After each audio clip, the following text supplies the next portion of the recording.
Hi, I'm Justin Jensen, and welcome to my channel.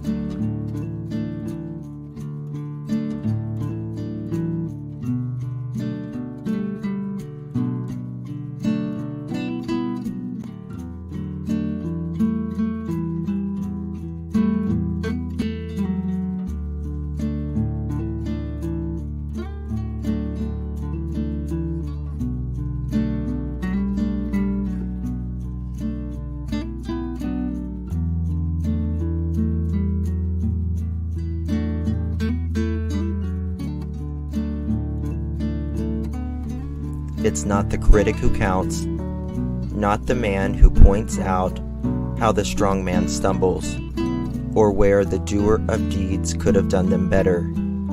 The credit belongs to the man who is actually in the arena, whose face is marred by dust, sweat, and blood, who strives valiantly, who errs and may fall again and again, because there is no effort without error or shortcoming. Teddy Roosevelt.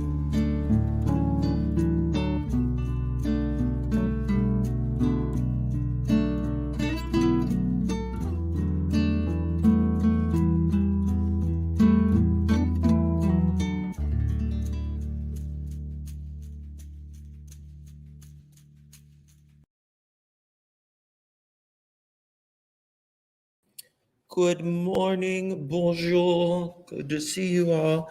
Thank you for joining me. I appreciate it. Today is January 8th, 2023.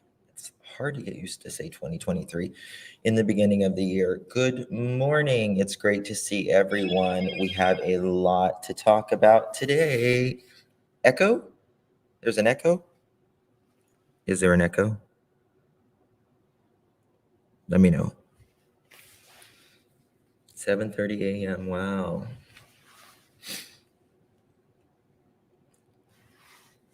No echo. Okay. I'm in kind of a big room, so it kind of echoes a little bit. I'm getting ready to change my studio back to where it was. I just hate moving everything because it's up a few floors, and I really don't want to carry my big desk up, but we're going to have to. So anyway, thank you all so much for joining me. We have a lot to go over.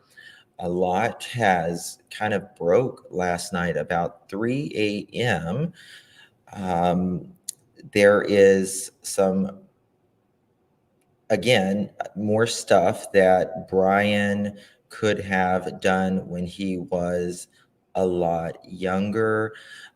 We're also going to talk about that recording that has been going around.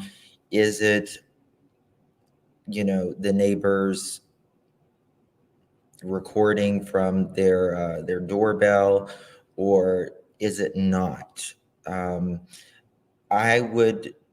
I'm not saying that it's not, and I'm not saying that it is. I am saying that it is disturbing to hear, if it certainly is. However, I haven't seen a timestamp with that. I also haven't, a date or a timestamp. So I think, it would be maybe a little bit more credible if there was a date and a timestamp. But, some people are saying yes, some people are saying no. I don't know. I listened to it yesterday. I kind of edited to see if I could hear things better. But I also was comparing uh, videos and recordings coming from that house, and we'll talk about that shortly. From now, we have a lot to go over.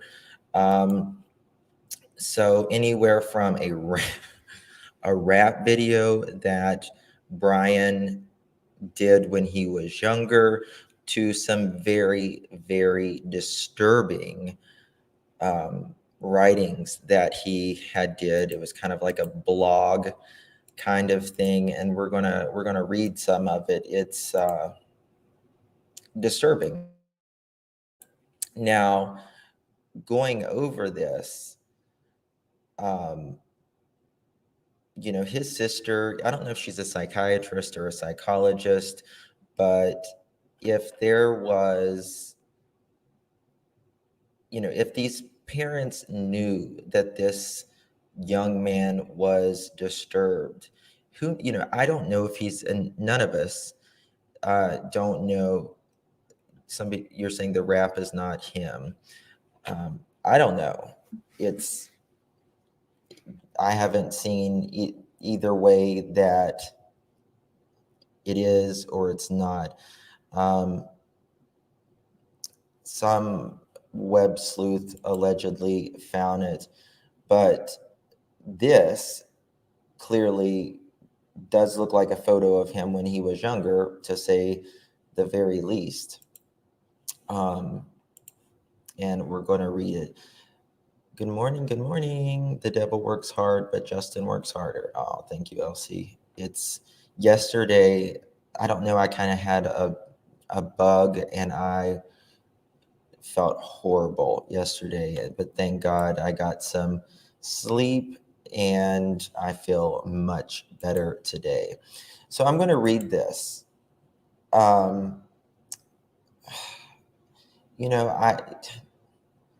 I don't know how to feel about Brian's parents, to be quite honest with you.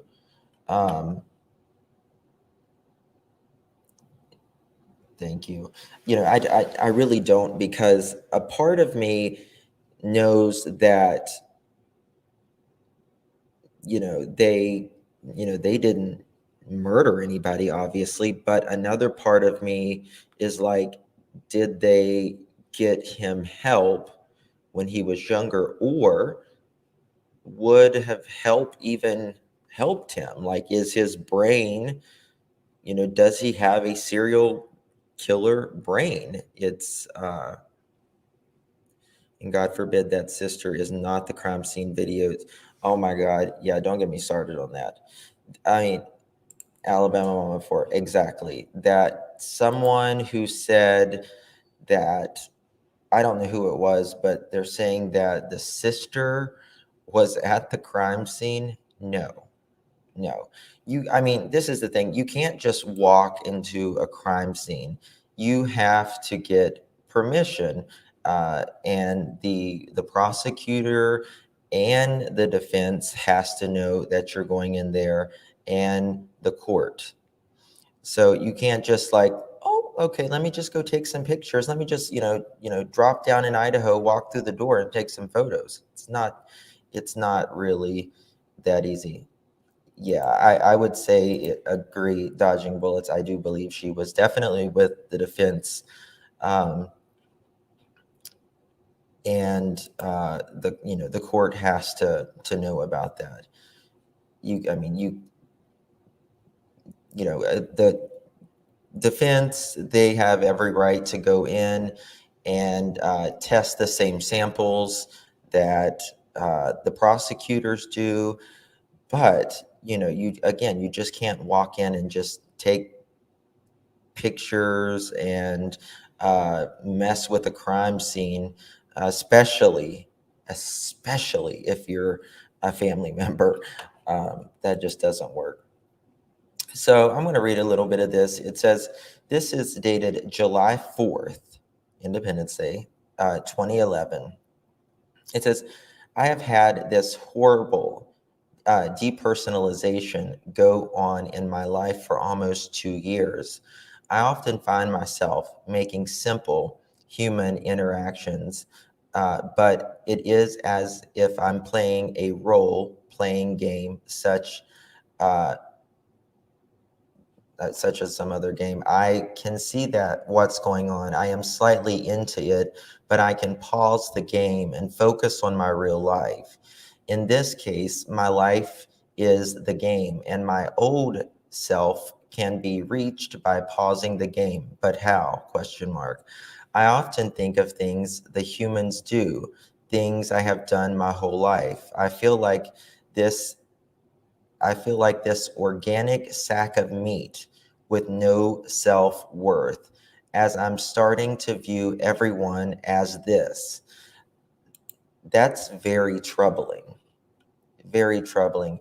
You can tell he has a low self-esteem, and not only does he have low self-esteem, but it feels like that's boiling over into how he sees other people, other living beings. And he says, organic sack of meat with no self-worth.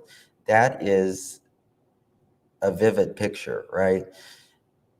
So it shows that he's starting to, he just has no self-worth and doesn't really care about other people and how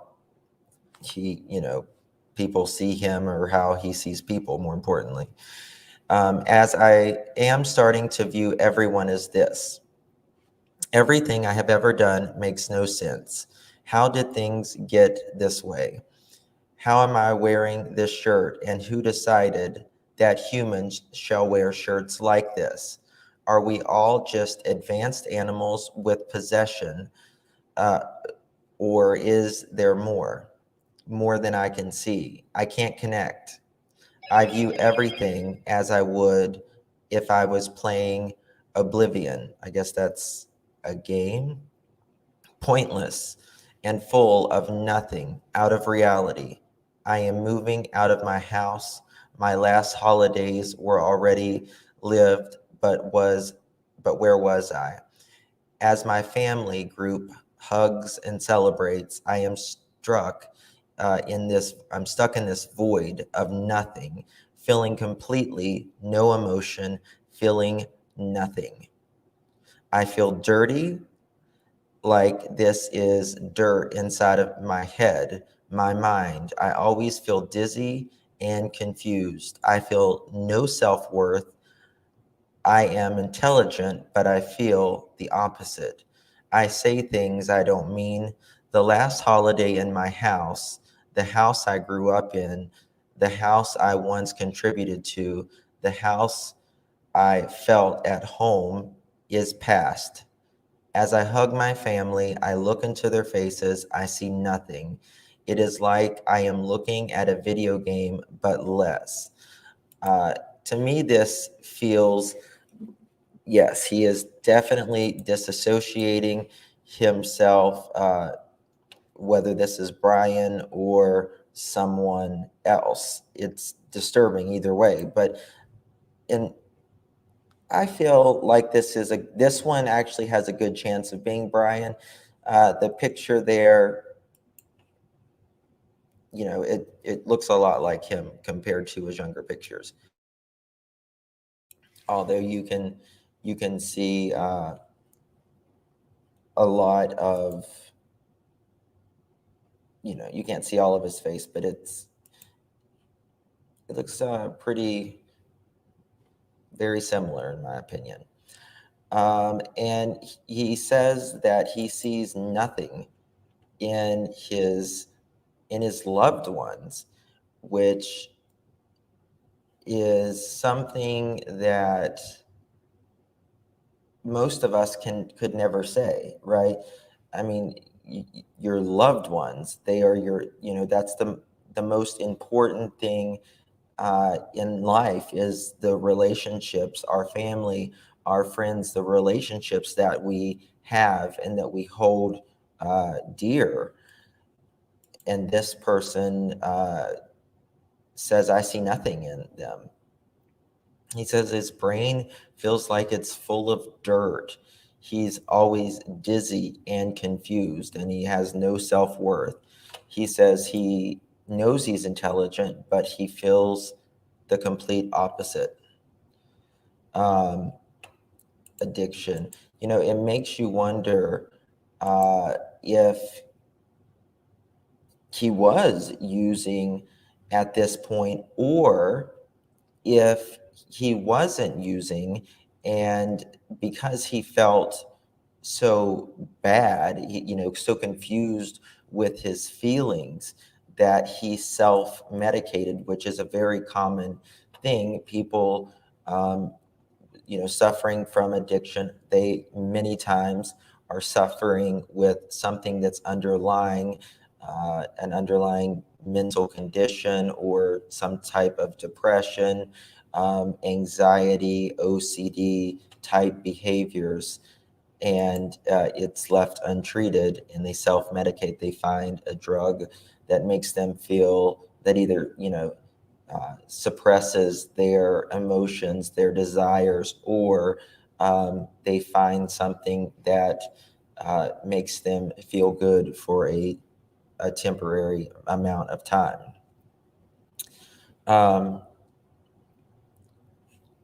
It says, I see nothing. It is like I am looking into a video game, but less.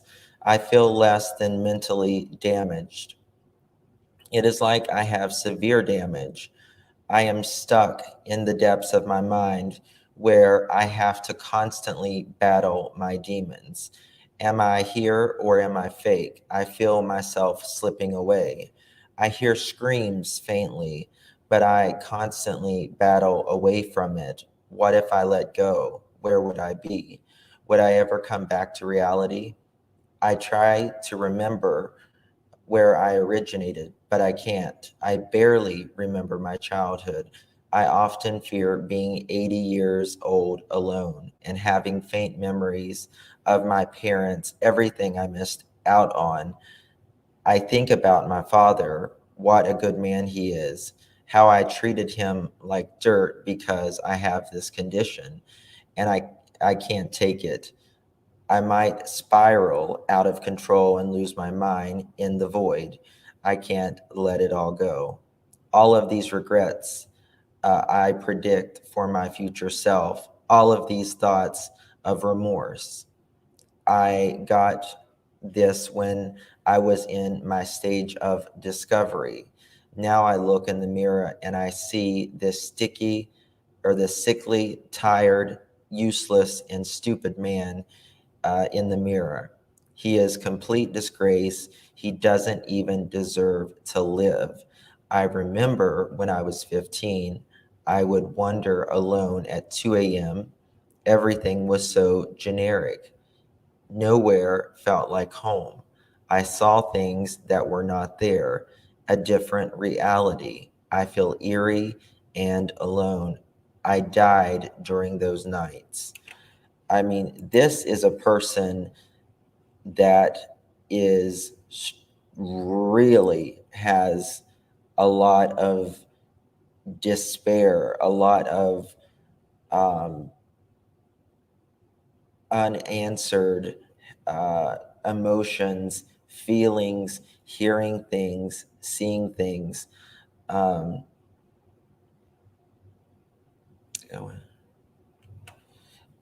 yeah, and someone just said, what if he was programmed like that? And that's very true.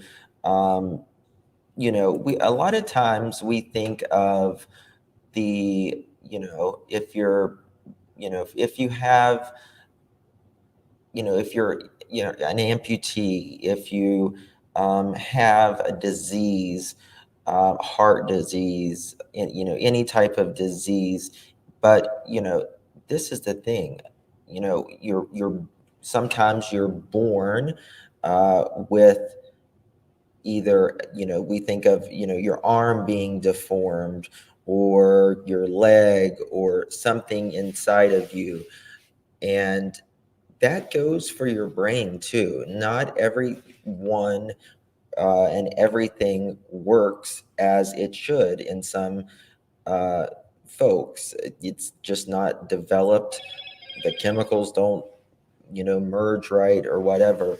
And these people are born and um, they don't have the skill set, the mind to even have compassion for anyone or themselves. So, this person is saying he's full of regret. Um, even starting out young, he says he's useless. He's tired. He's stupid. He doesn't like to look at himself in the mirror. he is the disgrace to himself. And he says, I remember when I was 15, I would wander alone at 2 a.m. Everything was so generic. I mean, that is a 15-year-old that has a lot of problems. And he says that nowhere felt like home. That's deep. I felt eerie alone. I died during those nights.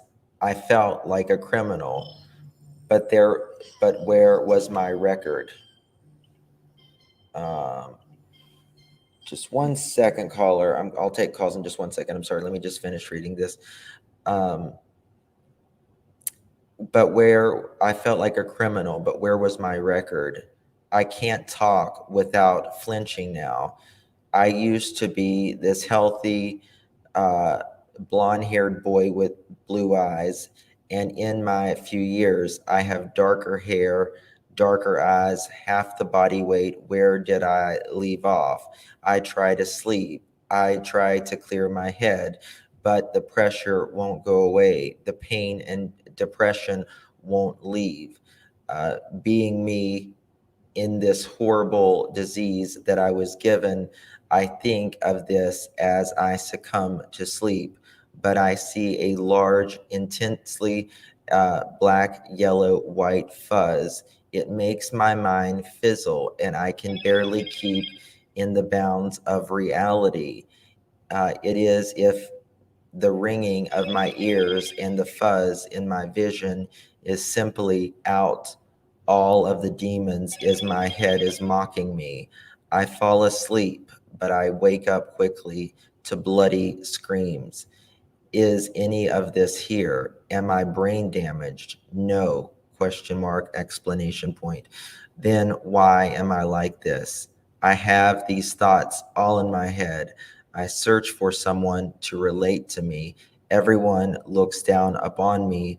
No one can relate.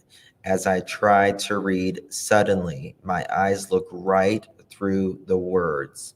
When I look up, I see blue dots near the center of my vision. When I feel slightly calm, it's hard to get a breath. And I see dots in my vision. Nothing I do is enjoyable. That's a lot. That is a hell of a lot. It feels like, if this is Brian, that he felt very misunderstood, and he was probably just very socially awkward. Very, very socially awkward. ADR, okay. Hey, Precious, good to see you, dear. I don't know. There's a lot of this that is, this person has supposedly written many, many pages, but I thought this was a very disturbing one. But get this, a lot of people are comparing Brian Kohlberger to Brian Laundrie, and they both kind of, you can kind of see, did he get better, Justin? There is the sad thing about this blog is, like, there's so many, probably over 100 pages, and there's like literally one like. So he does look way older, and I think it's because of his weight, to be quite honest with you.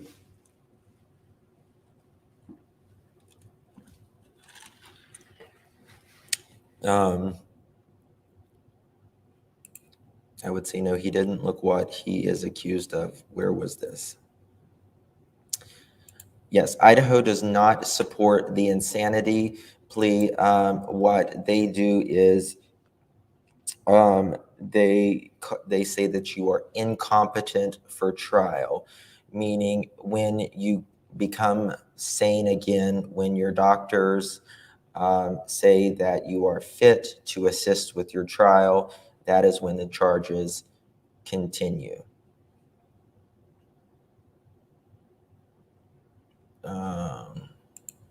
What's going on? Yeah. I mean, this is the thing, you can lose a lot of weight, and you're more healthier, but I mean, if you're too skinny, you're obviously not, but it also can, fat kind of pushes out your face a little bit, right? So, I will, this is a man that is going to be studied for a long time to come. Um, in my opinion, I do not believe that Brian has ever um, done any other murder.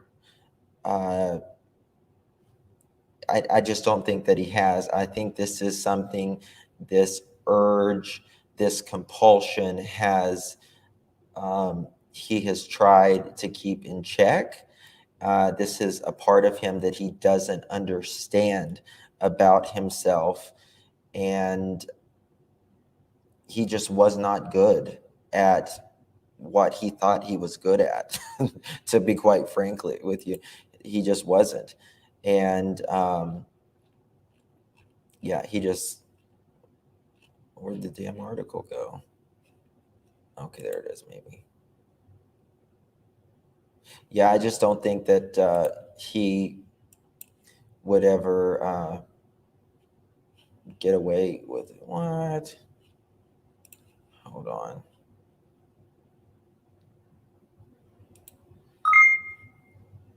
Okay. We don't want to go there. Something's going on. Hold on. Threat detective. Give me 1 second.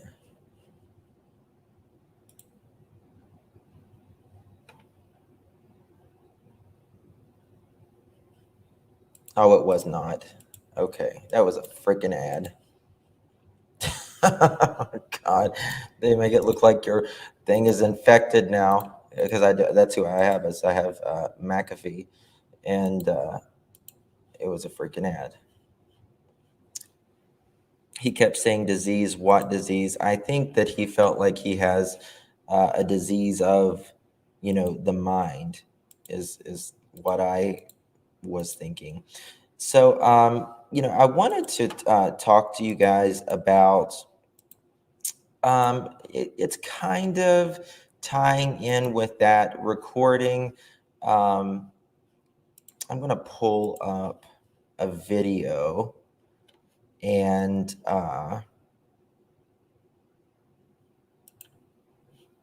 okay, let me pull up this video. And do you guys remember the body cam of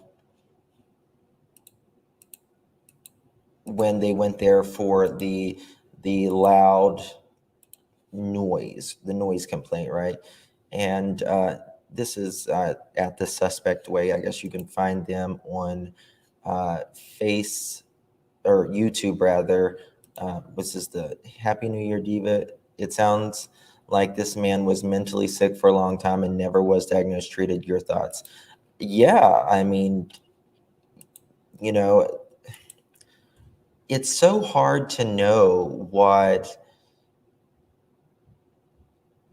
we really don't have much on the parents, right? Excuse me. We really don't have a lot on the parents, how they treated, the kids, their family dynamic. Now, this is what I've been told, that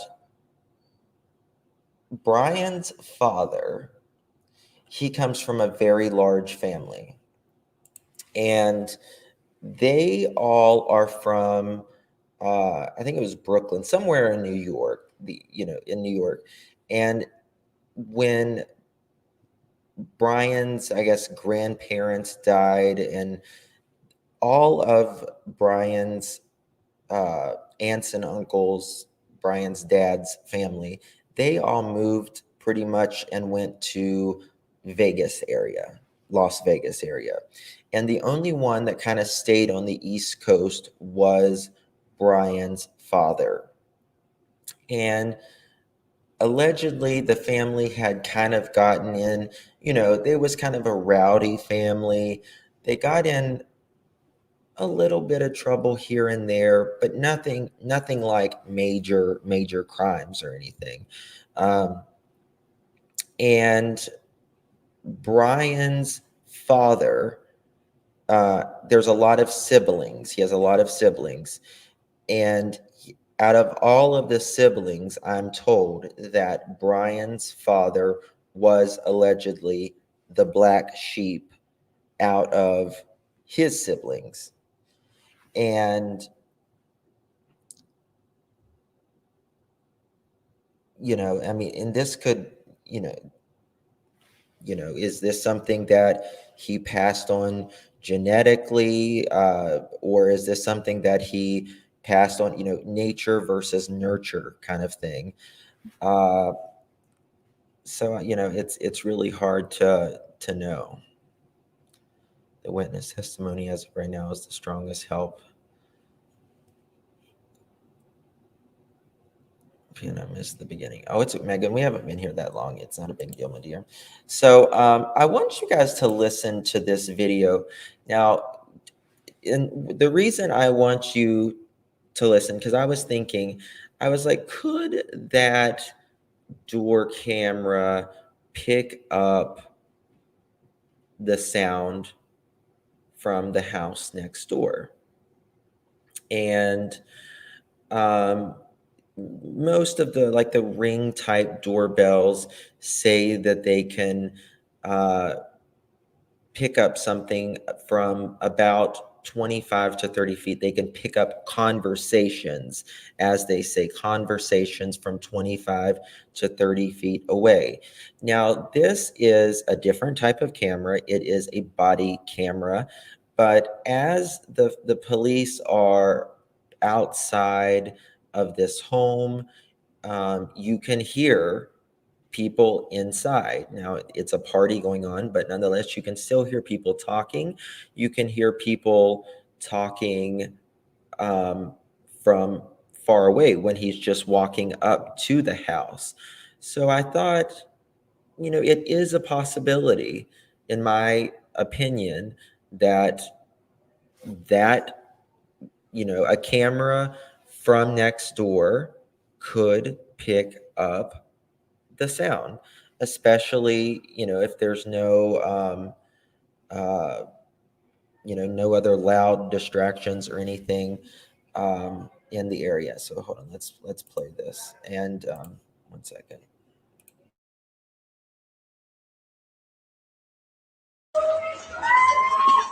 Yeah, they did. Get on the damn door.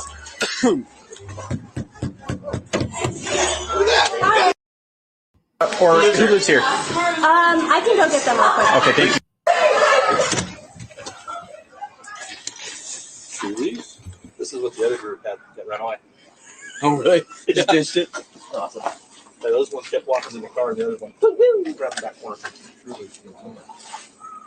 They ain't property. Check that back. There's a lot of fucking alcohol in there. Mm-hmm. Moscow, I said, why? I don't know what sorority lives here.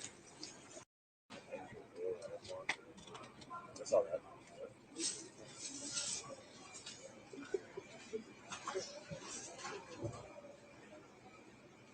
We're only here for a noise complaint. Come to the damn door.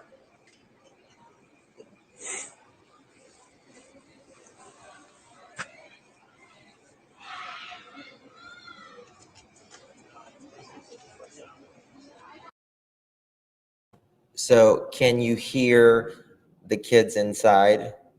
You can hear the kids inside very clearly. Now they walk around back, and you can hear people as well. This isn't the video that this video doesn't have it when they're first walking up to the house, but they're quite far. The driveway is a very large driveway, and you could hear people inside laughing, talking, all of that. Now, it was kind of, in the fall, was the windows open? That could have potentially changed things. Oh, thank you so much, VR, for your Venmo. That's very kind of you. Thank you, my love. I do appreciate it. So yeah, it's you can definitely hear it.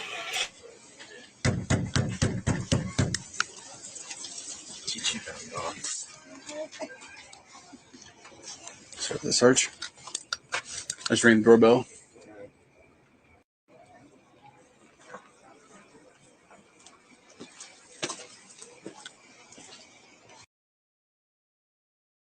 Now, right here, as you see, this is the neighbors, the houses that would have the Ring doorbell, that kind of thing. Hey, Emma, good to see you.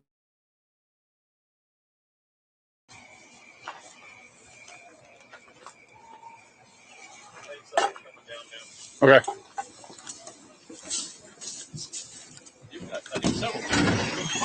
So I just looked for everyone that lives here, and they're not here right now. No one's here. No one's here. No, at all. No one's here. Everyone here is trespassing?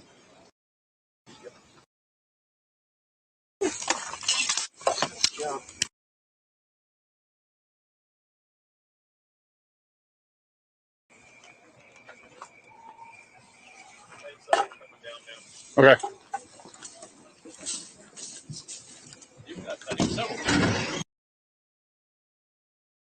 So in my opinion, was he noticing the neighbor's cam? I don't know exactly what you mean, but was it? Yeah, you can hear them, but that was a loud party.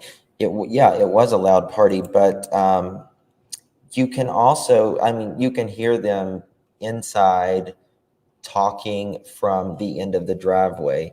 Thank you so much, Emma. That's very kind of you. Appreciate you. Thank you very much, my love. Good to see you. So, to me, it's not completely unreasonable to think that, this Ring doorbell could have picked it up. Now, we don't know if this is, something that is real or not, because, frankly, there's just, we don't have a timestamp. We don't have any other thing. There has been a lot of fake, I don't know if it's fake videos or just people just saying, this sounds like it could be Brian, or, maybe some people are making fake stuff, but I don't know. That was definitely not his sister. Definitely not his sister. That I can tell you. The sister you don't just get to walk into a crime scene, especially if you're a sister. Back this down a little bit. Now, they said in the affidavit that, let me take this phone number down for a second, that the camera was approximately 50 feet away. Now, from, we're going to say this, the porch area at 1122 to this point where there, could potentially be a camera, 52 feet. Now, this house is blurred now on Google. I don't know if they did that for, the family or the people who are renting or own the place. I think they're renting. I think it's, they're college kids as well. If they did that for their own safety, or if authorities could have, asked them to blur that out because, there was cameras seen there. Who knows? But it's about 52 feet from this point to that point. We do know that the neighbors do have cameras, though. And the cameras did pick up Brian pulling into the driveway, turning around and, going back and forth, I think a total of 3 times. Absolutely, Vicky, it's very possible. I mean, it didn't help, to say, the absolute least. Yes, guys, if you don't mind hitting the thumbs up button, I would really appreciate it. Really helps getting the story out there. Affidavit said Cam captured dog barking too. Yes, you can hear a dog barking in that recording. And who was it? Someone, I don't know if it was YouTube or Twitter, they kind of did a test with their Ring doorbell camera, and it picked up sound very well from 30 or 50 feet. I was 50 feet away. They kind of tested it out. Now, if I'm going to show some photos of cameras in this area, but if there is a camera here, directly out here would pick up the driveway. So they would be able to see Brian, or here it is, Brian turning around or just going up and down the street. So it's kind of like a point. Now, I was thinking, which we've known about in the affidavit, that again, we've seen Brian turning around and all of that. And we have a camera, or it may be a Ring camera, if they have cameras on the side of the house, of listening, potentially, allegedly. Sorry, my computer's this new computer. I have no idea what I'm doing half the time until I get my new computer. But going, we don't know exactly if there was cameras that could have potentially seen the backyard. Now, like I said, we do hear allegedly that something was happening in the house. But what if the cameras picked up Brian going in the sliding glass door? If the neighbors has any type of cameras in their backyard, they may have not put that obviously in the affidavit. They just put enough in the affidavit to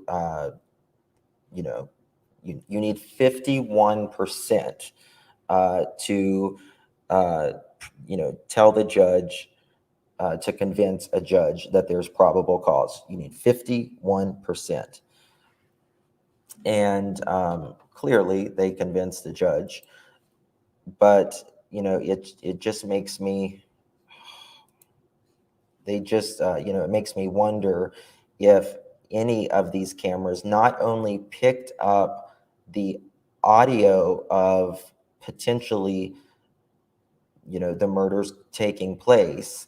We do know that a camera picked up him turning around, but what if the cameras picked up him going through those doors, walking around the house? What if those cameras show him kind of stalking the area for the last 10 or 12 times that he was around in the area? I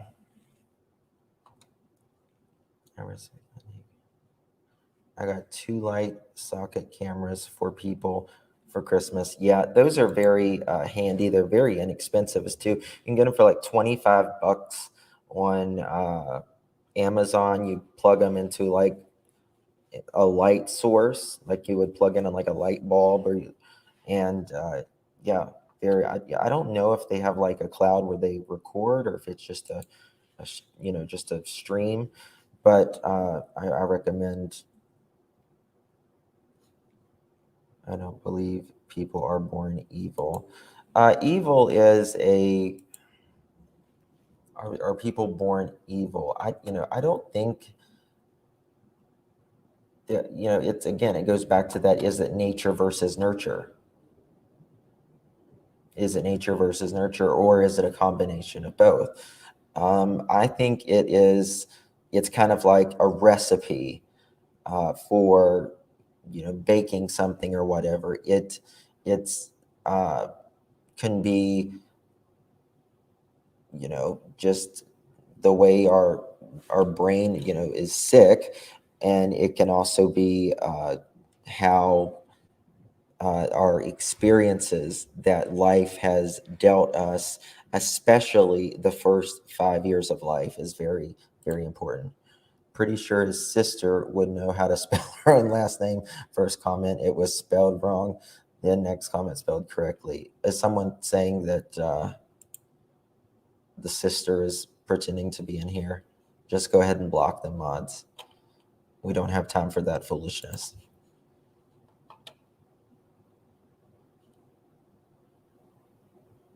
So let me, I'll turn the phone lines back on if anybody wants to call in. Let me find it.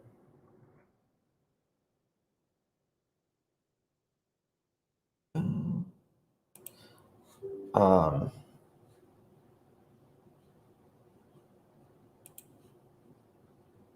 let me get it off the do not disturb. Okay. If anybody wants to call in, lines are open. While we're going to continue with this. So Truth and Transparency got some video or some photos, I guess, before the house was blurred out, or on the cop cam video, actually. And you can see that there are cameras in the backyard, and I am waiting for trial to see if these cameras picked up Brian the night of the murders. If they have him going in at the time of those murders, around the time of those murders, and him stalking this house or the people in the home, he's got a lot of explaining to do.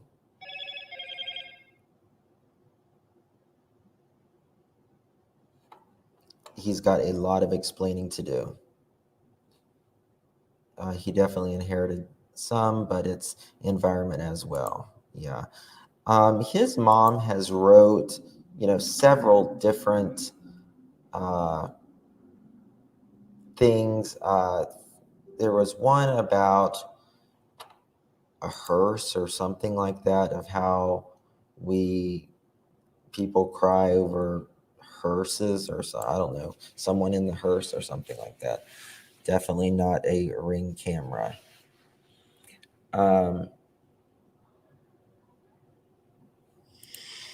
We all have to remember that we don't even know if the leaked video is legit. That is absolutely true. We have no idea. 516, thank you for calling. Hello? Oh, hold on. 516, are you there? Hi. Hi, sorry. How are you? Good, how are you doing? I'm good. I just have a couple of questions. Like regards to the stalking, I mean, they don't have any charges on him in the affidavit for stalking. I wonder if they were even able. Yeah, I mean, it's. Count one is burglary, and then the count two is Maddie, and then it goes to Kaylee, then it goes to Zaina, and then it goes to Ethan. And I do believe that's probably the order in which they were killed, because the judge pretty much told us, because it's burglary and then it's Maddie, Kaylee, but there's nothing there about stalking. Mm-hmm. So that really got me baffled. If they've got all this evidence of him stalking these people, I'm surprised. I'm curious what you think. You're curious about the stalking? Stalking, yeah. I mean, because from all the information, he Mhm. apparently has been stalking these girls, but Yes. they don't have him charged in the affidavit for it. What was his charges? I mean, he had 4 counts of murder, and then he had Burglary was yeah, one. which that's exactly true. I see you. I think it's 5 charges, isn't it? 1, and then she lists the murders. No, it's 4 charges Unless of anything. murder. 4 charges of murder. Yeah. But they can add on these charges as time goes Mhm. on. Okay. Sometimes they will start with the smaller charges just to get them in jail, right? Yeah. Well, the count 1 was burglary, so I mean, you may have something with if they've got him going in through that window. Mhm. You know what I mean? Yeah, and That would be a burglary charge right there. yeah, we're just going to have to really see on, the phone's pinged 12 times in a few months isn't enough to charge someone with stalking. Yeah, I mean, it is just enough to say that, to lead them to that whole, this Brian's phone is pinging off the exact same towers that the people living at 1122 King Road is. Stalking. Unless now in the defense, he's gonna be able to prove that he's been in that home on more than one occasion, whether it be at parties, in regards to the DNA, that may put a big hole in that. Mm-hmm. And maybe he had reasons to be in Moscow. We just don't know it. Maybe that's why they haven't quite got him charged with any stalking yet, because I'm just surprised that stalking wasn't on the when the judge made her list. It was burglary, and then it was the murders, and she put, like I said, Maddie first, then Kaylee, then Ethan, then Zane, and I think that's how it took place, because the judge told us pretty much. Yeah. And someone wrote in. Sorry, someone wrote in chat. It's kind of like he was more surveillance than stalking, even though we would probably consider it stalking. Yeah. But we don't know if he ever kind of harassed the girls while he was stalking them, right? So that, true. If he's just kind of in the same area watching them, is that stalking?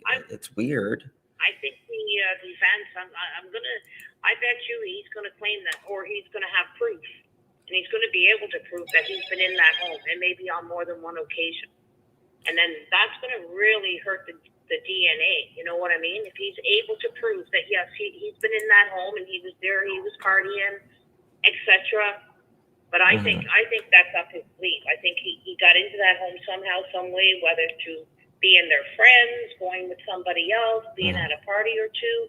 It just hasn't come out. Because that DNA, he's going to have to explain that DNA, and I think he's smart enough to know that he had to got himself into that house before these murders took place, I think. That girl says, Justin, is Idaho first degree murder defined premeditated planning and stalking, in my opinion? Yes, correct. Diana, affidavit has enough to get a warrant and arrest. Much more will come out in trial. Yeah. Absolutely. I mean, they are not even close to showing all of their cards. Now, this is the thing. He's going to also, I mean, if he has been in that house, they're going to say, people's going to say, where's the photos? What dates were you there? What times were you there? What were you guys doing? What was on the television?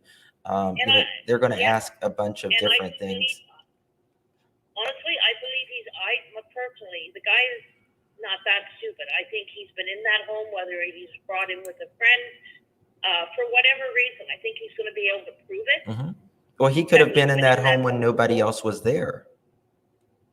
Yeah, I just think he's going to be able to prove, without a doubt, that he's been in that home, and therefore the DNA, it is going to put a hole in the DNA when it goes to the jury. You know, they're going, okay, well, the man has been in the home maybe once, maybe 2, 3 times. Mm-hmm. I don't know. It's such a complicated case. It's crazy. Angela or Vet Girl says the car is slam dunk. His car then identified him, and the driver and owner places him multiple times at the scene, entering and exiting. Yeah, I mean, we know exactly the car that he was in, and you know how he traveled. It's very easy to find, you know, how he traveled. Now, the thing is why is your knife with the sheath next to a dead person? You might have been in that house, but why is that next to a body that 4 people in that home has been stabbed? Yeah. Explain that. I don't know. I think, I understand you completely, because I mean, like I said, there's so much that's just so hard to explain, but he's not a stupid guy, and I think he's going to have an explanation. I think, like a lot of people think this is a game to him. Mm-hmm. Another thing I don't get is the Dylan thing. I understand the shock, all of that kind of stuff, but I mean, not only did she not call 911, she didn't. If she had her phone, she didn't even call friends to come. Mm-hmm. You know, when it happened, like at 4 o'clock, pick up the phone, call your friends. You called them at 11 or noon the next day to come over before you got the police there. So I don't know why she wouldn't have just, even if not 911 that night, why didn't she call her friend? She could have probably had 3 or 4 guys rush into that house as this was happening, but she called nobody. She decided to do nothing. That's what baffles me. Right. Yeah, I mean, it's this is the thing. There is a lot of questions, a lot of head scratchers. For the life of me, I can't think of a younger kid in my assessment, you know, even though they're technically adults. You know, even if she felt like her life was threatened, you know, if you feel like, you know that 4 people's screaming and they're being murdered upstairs, you know, this person's in this mask.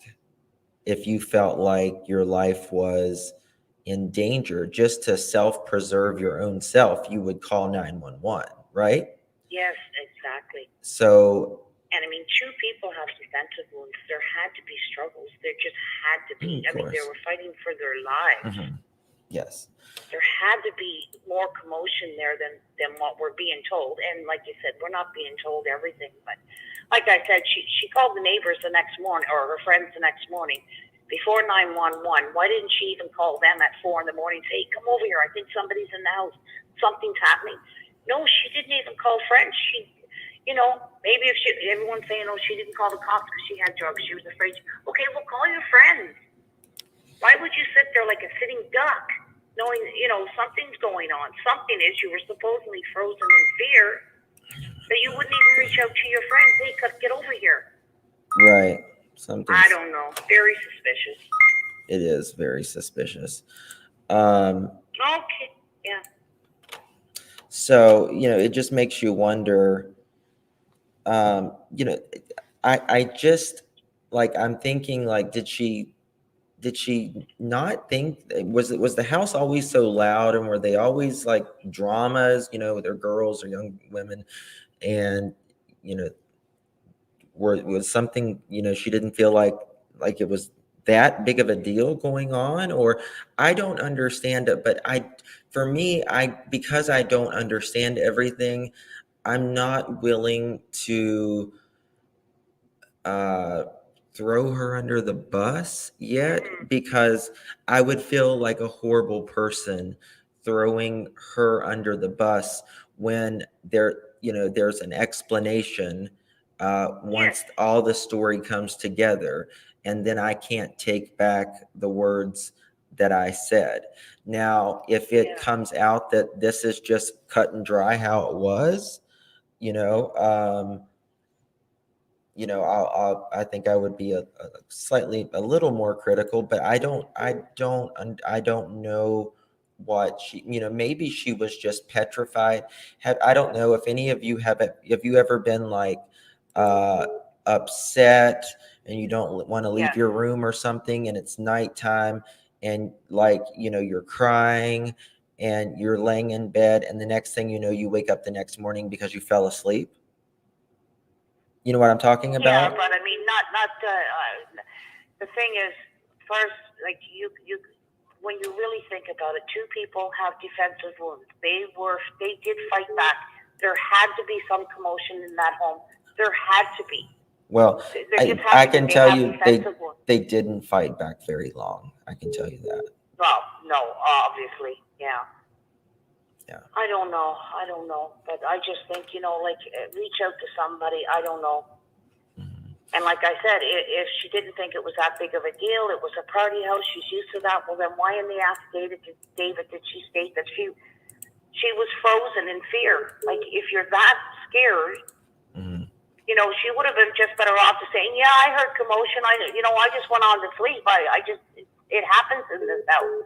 But she claims she got up enough times, 3 times, she was concerned to open and peek through the door to hear some commotion, but not even call a friend, and that she was stood there frozen. She couldn't even move. She had to have known something put her in that state. So, I don't know. Yeah, I don't either. I really don't. Like, I think it would have been more believable if she had just, if she had not heard anything, or, and just... Or even if she did hear something, you know what? This is a party house. I'm used to this. This happens on a weekend basis, and right. I wasn't concerned about it. Mm-hmm. But that's not what the affidavit says, and they're trying to claim that for 8-9 hours mm-hmm. you're in a state of frozen. It's going to be hard to get a jury to buy that. I don't know. We're going to learn a lot more. We're just going to learn a lot more. So, but thank you so much for calling. I appreciate the conversation. Absolutely. Thank you for taking my call. Thank you. Of course. Okay. Bye-bye. I want to answer this super chat. 647, one moment, please. Says, Justin, do we know if next 112 court appearance for him to plead guilty or not guilty? I can tell you the next court appearance is Thursday, January 12th, 2023. So 4 days from now? The lawyers will get together to discuss when they will schedule. The preliminary hearing will be scheduled at that time. Both sides will be able to question witnesses, and Kohlberger will enter his official plea of guilty or not guilty at that time. So with that being said, let me go ahead and take this caller, 647. Thank you for calling. Hi, Justin. Good morning. By the way, the vote is Tuesday. So we actually will be getting that info sooner rather than later. Say that again? Oh, no, you're right. Sorry. Thursday the 12th. My bad. Yeah, Thursday 12th. You're right. It's on Thursday. I'm going to do my best to talk slower today because last time I spoke too hard. Quickly. I just wanted to say good morning. Glad you're feeling better. Thank you. So one thing that I just wanted to say about all of this, the 911 conjecture, was Steve Goncalves did say he gave us kind of an idea as to what happened. I don't want to say anything about her behavior in the house because I was not there, so I don't know.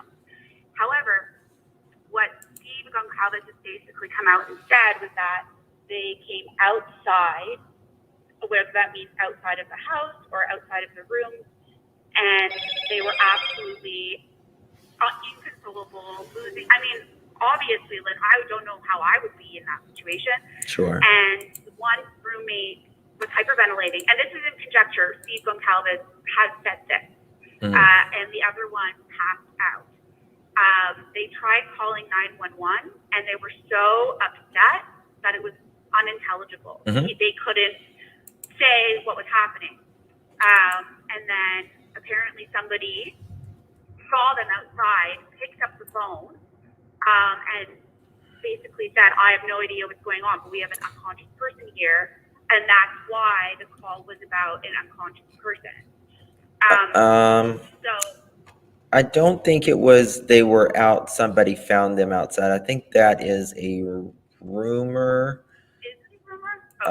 Okay. Yeah, let me double check that because I wanna be clear on that. Yeah, me too, because I'm only basing this off of like what Steve Goncalves has said, because I think all this wild speculation and conjecture, we're all going to lose our minds, I think. Right, sure. It's a lot. It's a lot. So I just want to clear that, I mean, just to pass on sort of what I had heard that was actual fact. And Sure. you can pull up the interview with him. It was an actual, I think there's Ashley Banfield may have a clip of it. I can't remember if it was a video of him saying this or quotes in an article. But there are, I might be able to send you like a clip of it so we can, you know, hear what a person who's actually involved in this has to say. I've got it here, I think so. I think it'll probably be fairly easy to find.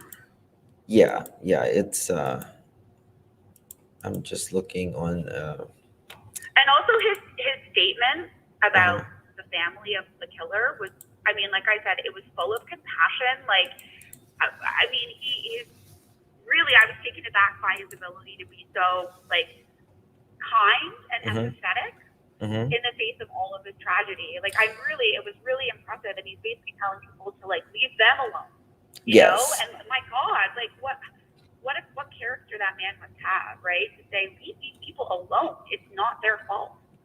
Absolutely.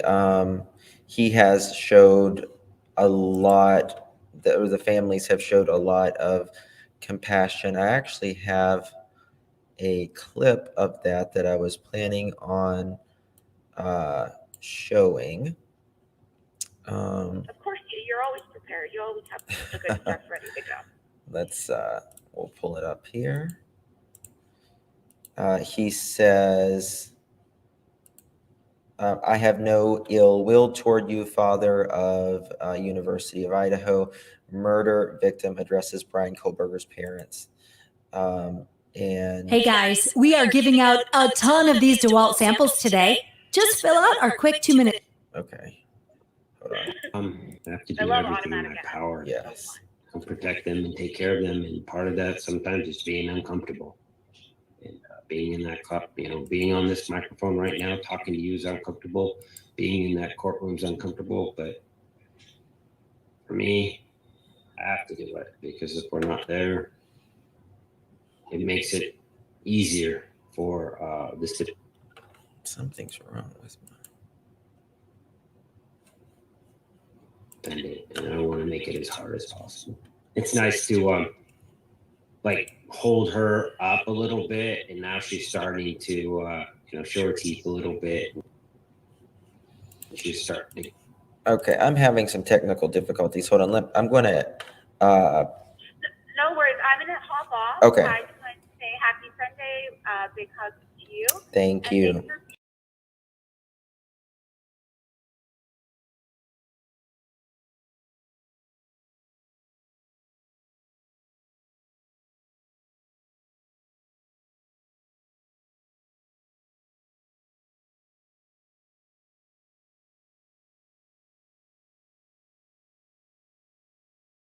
All right, sorry about that. I was having some trouble with the chat. I couldn't see the chat. It was just not working right. I don't know.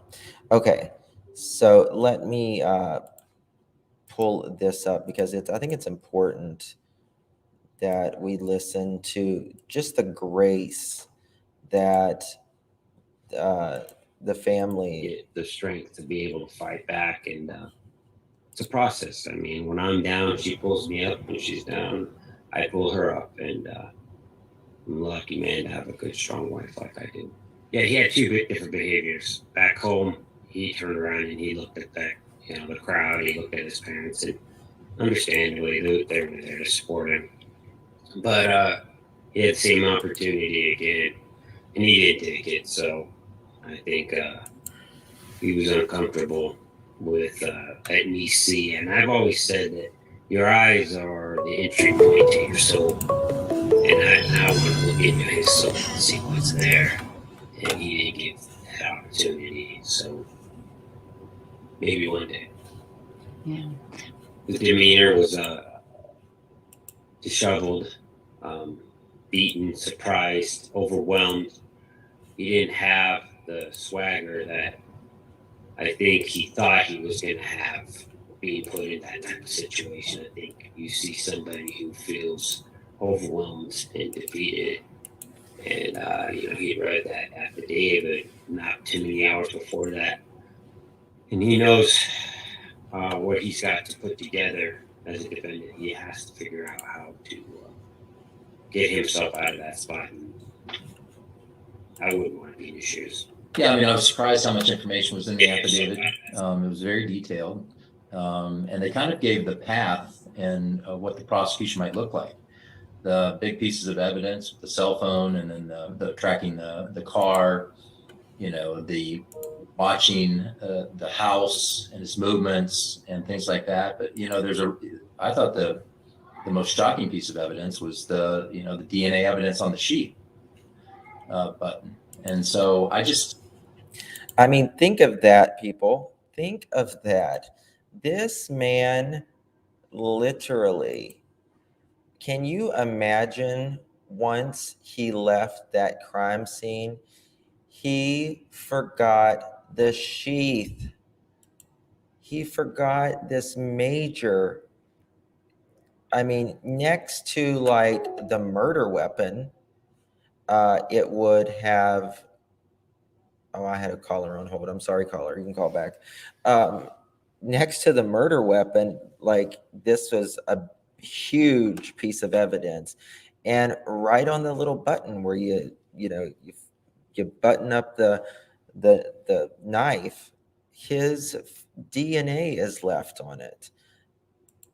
He really screwed that up really bad, to say the least. 918, thank you for calling. Hey, sorry. I was listening to it as well, so I didn't want to interrupt. Sorry, it's my bad. I was just going to see, have you got the leaked audio of the Ring camera? The audio, yes. Yeah, I have that, yes. Oh, you did? And you heard, like, how loud it was all in the house? Allegedly, yes. I have. Like where Ethan was pleading for his life and stuff? Yeah, I mean, it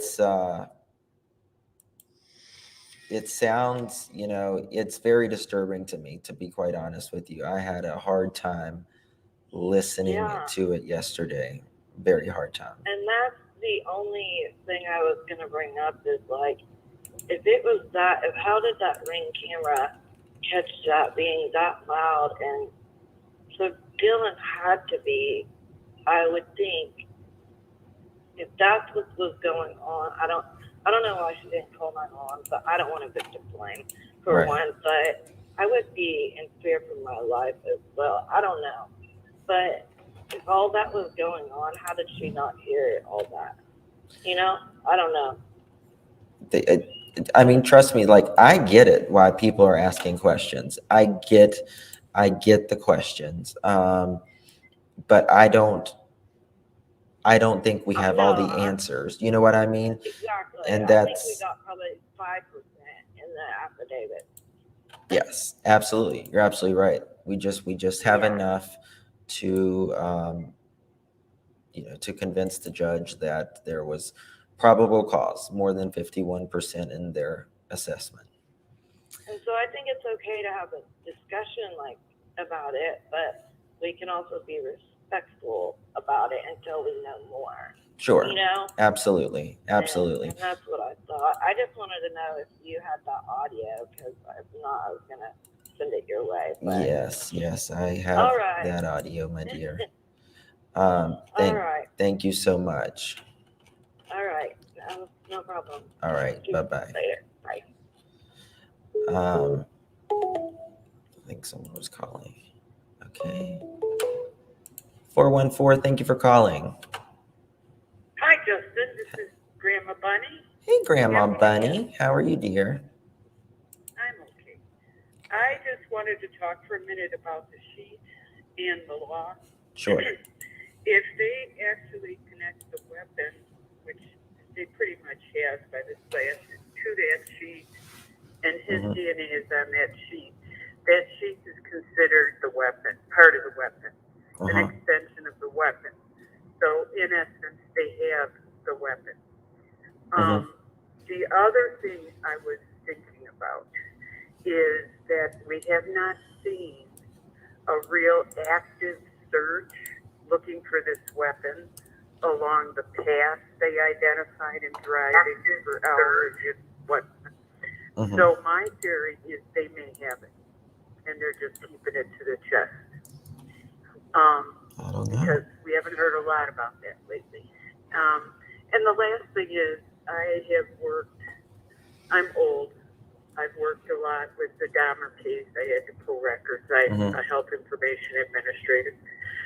And my sons went to school by Dahmer. Oh, wow. I lived by Gacy as a kid, John Gacy. But I have worked extensively with people with panic and anxiety disorders. And I think we've got to give Dee a real break here, because it was reported, and it's pretty sound, that she had a panic disorder and anxiety disorder. And if she saw something like that, she just froze. And we're lucky she's in freeze all day. I mean, you can freeze for weeks. You could not come out of it. She was probably in a fetal position for quite a while. So I think we have to give her a break. And I'm curious as to whether the other roommate heard something, and they're keeping that evidence too, because I think they're doing an outstanding job, and they're going to nail it. They just have crossed those T's and I's. Yes. Yeah, I think they're doing a phenomenal job, to be quite honest with you. I don't know if, to me, that would be even more strange if both of them heard it and not did anything. So I'm really hoping that, the other roommate was just maybe asleep or something, because I just totally obliterated and then passed out states from alcohol or something, I'm sure. Otherwise, they may have heard in the vest too, as having heard something, especially Ethan, or some of those loud screams. But anyhow, I'll let you go. I wanted to let you know you have a great show. Oh, thank you so much. And make sure I caught you at the beginning of 2023. Thank you, my love. Appreciate you for calling. Thank you. Hey, guys, we have nearly 2,000 people in here, and we have 643 likes. Come on. Just do me a favor and just hit that thumbs up button. It takes literally less than 1 second, and it really helps the channel. It helps the story get out there, and no, you haven't missed the audio. We can play the audio. Sure, I'll play the audio. It's not a problem. But please do me a favor and hit that thumbs up, please. Holy Jesus. Please. What is that? What the fuck is that? Oops, I didn't mean to put that one. That was not the one I was looking for. Okay, we can play that footage for sure. There, I've got so much stuff here. Let me pull it up.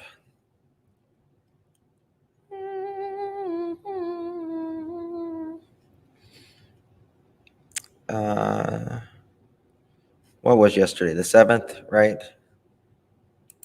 7th, okay. Yeah.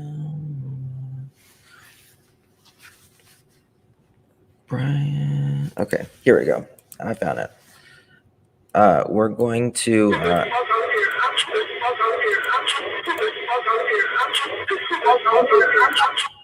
This is by our beloved friend Emma at Crime Stories Obsessed. She did a really good job on it. I edited mine, but the software, my editing software, is not wanting to download it because I got this new computer and it's not wanting to transfer my license over. So I had to email them. So it's not letting me download it. So please drop Crime Stories Obsessed.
Okay, no, what I believe Emma did was she played the sounds multiple times. Like if a sound happened, she would play that multiple times so you could hear it multiple ways. It's she did a wonderful job on this.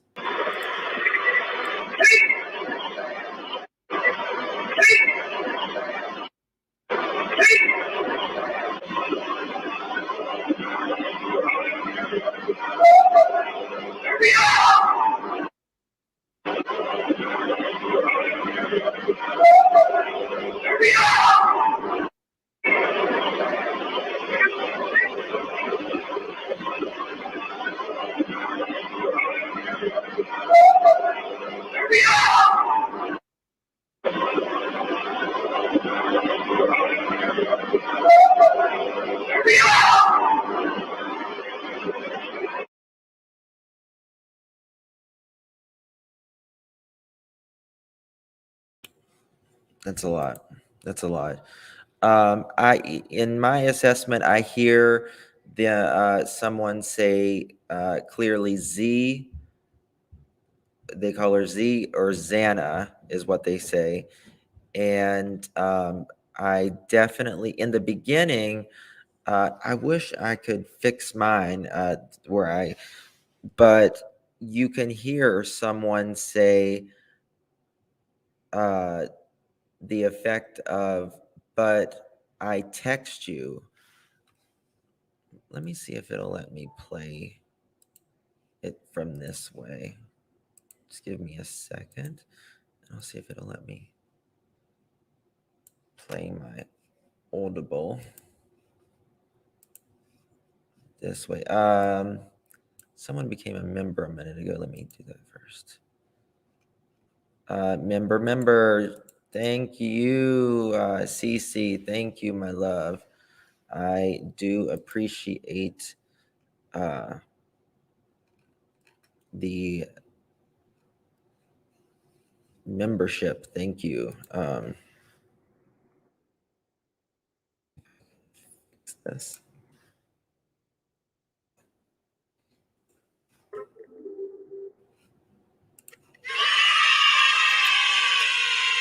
Thank you for becoming a member. I do appreciate it.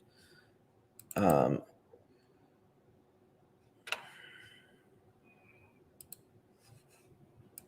me see if it'll let me share it.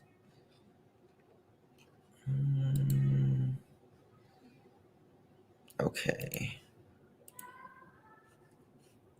Let's see here.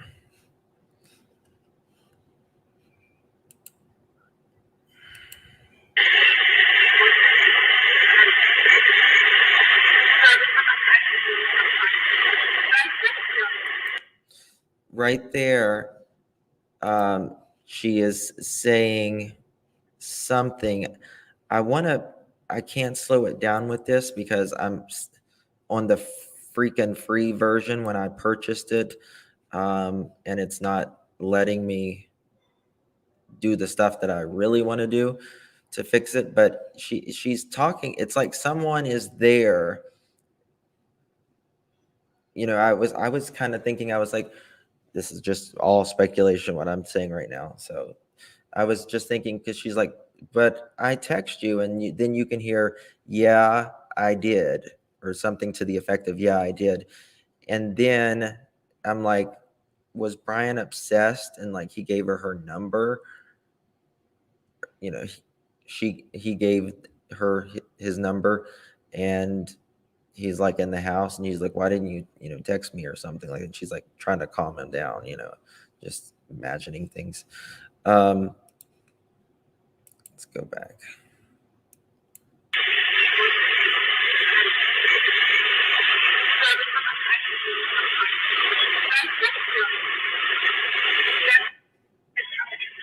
I can hear, yes, I did.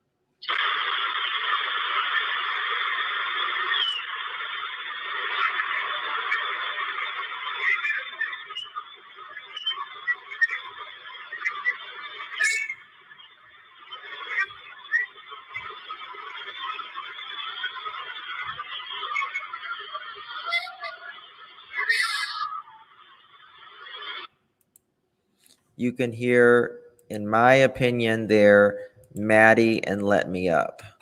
Very clearly. Maddie and Let Me Up.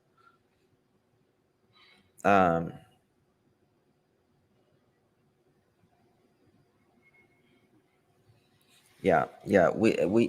We simply don't know if that is fake or is it real? Is it, I was wondering, did it come from one of those voice, I don't know, one of those psychic things, you know what I mean? So if I saw, and I've said this for a long time, if I saw like a date and a time, that would make me feel a lot better about it. Guys, please hit the thumbs up button. Come on, just a quick, see, thumbs up. I just gave myself a thumbs up. Undid it, did it, undid it, did it. See, that's how long it takes. Doesn't take long at all, I promise. The first, thank you, M4SL. The first part may be the DoorDash pickup. It would help if there had some timestamps. Yes, exactly. That another thing is that DoorDash driver, that makes me want, like, it had to happen, like, literally right after he left, wouldn't you think? It's something that, there's not a lot of time to play with there. So it's crap, wrong one. So let me pull up something here. My StreamYard keeps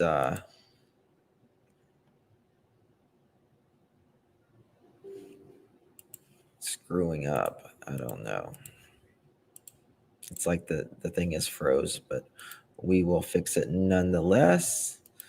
All right.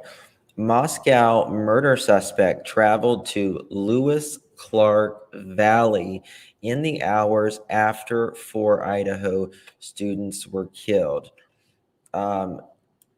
He put this knife, in my opinion, in a very safe location. Here, I'm gonna join through this. Give me 2 seconds. Thank you so much, Jad, for becoming a member, and thank you so much, Valerie, for becoming a member, and Brittany, thank you for your super chat. Has the DoorDash driver spoken out? Yes. I don't know if the DoorDash driver has spoken out. I know that the driver that took them to brought them home has spoken out. But there's a transcript of the recording. You know what? I have that transcript, but I don't know what the hell I did with it. That's a whole nother situation. So yeah. All right, let's look at this. So Lewis Clark Valley, in hours after 4 students killed. He needs to, in my opinion, is there a freaking story to this? Let me try it.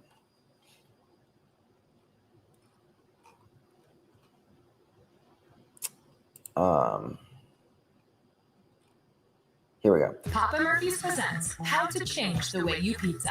Step 1, grab a delicious Papa. All right. Police, Washington, an affidavit in the Moscow murders case against Brian Kohlberger shows his cell phone location in the hours following his quadruple homicide, investigators say. That court document details how the suspect traveled roughly 35 miles from Pullum, where he lived, to the Lewis Clark Valley just hours after the investigation believed of the University of Idaho students were killed. Police believe, based upon eyewitnesses' accounts and surveillance video near the King Road home in Moscow where the students were killed, the murders happened between 4 a.m. and 4:25 a.m. November 13th.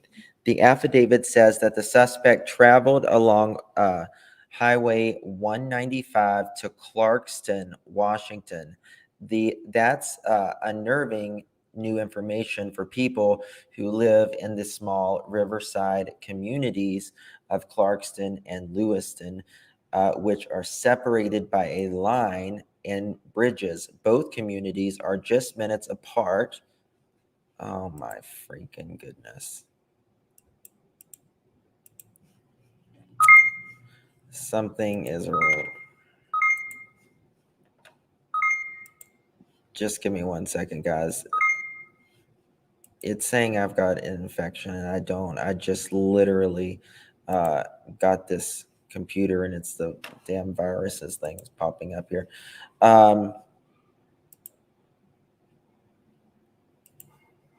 Don't you love it?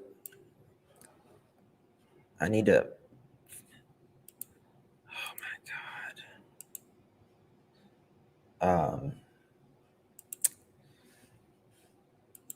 It's a pop-up that I need to just get rid of, and it's not letting me. I guess I just need to uninstall it or something.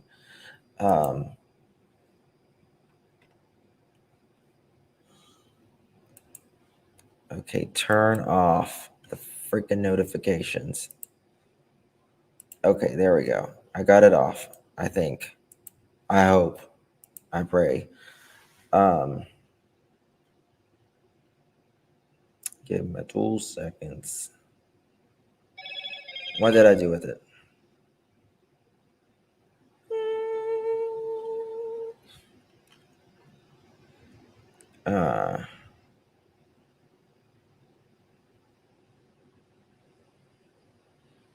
Videos incoming against the mattress.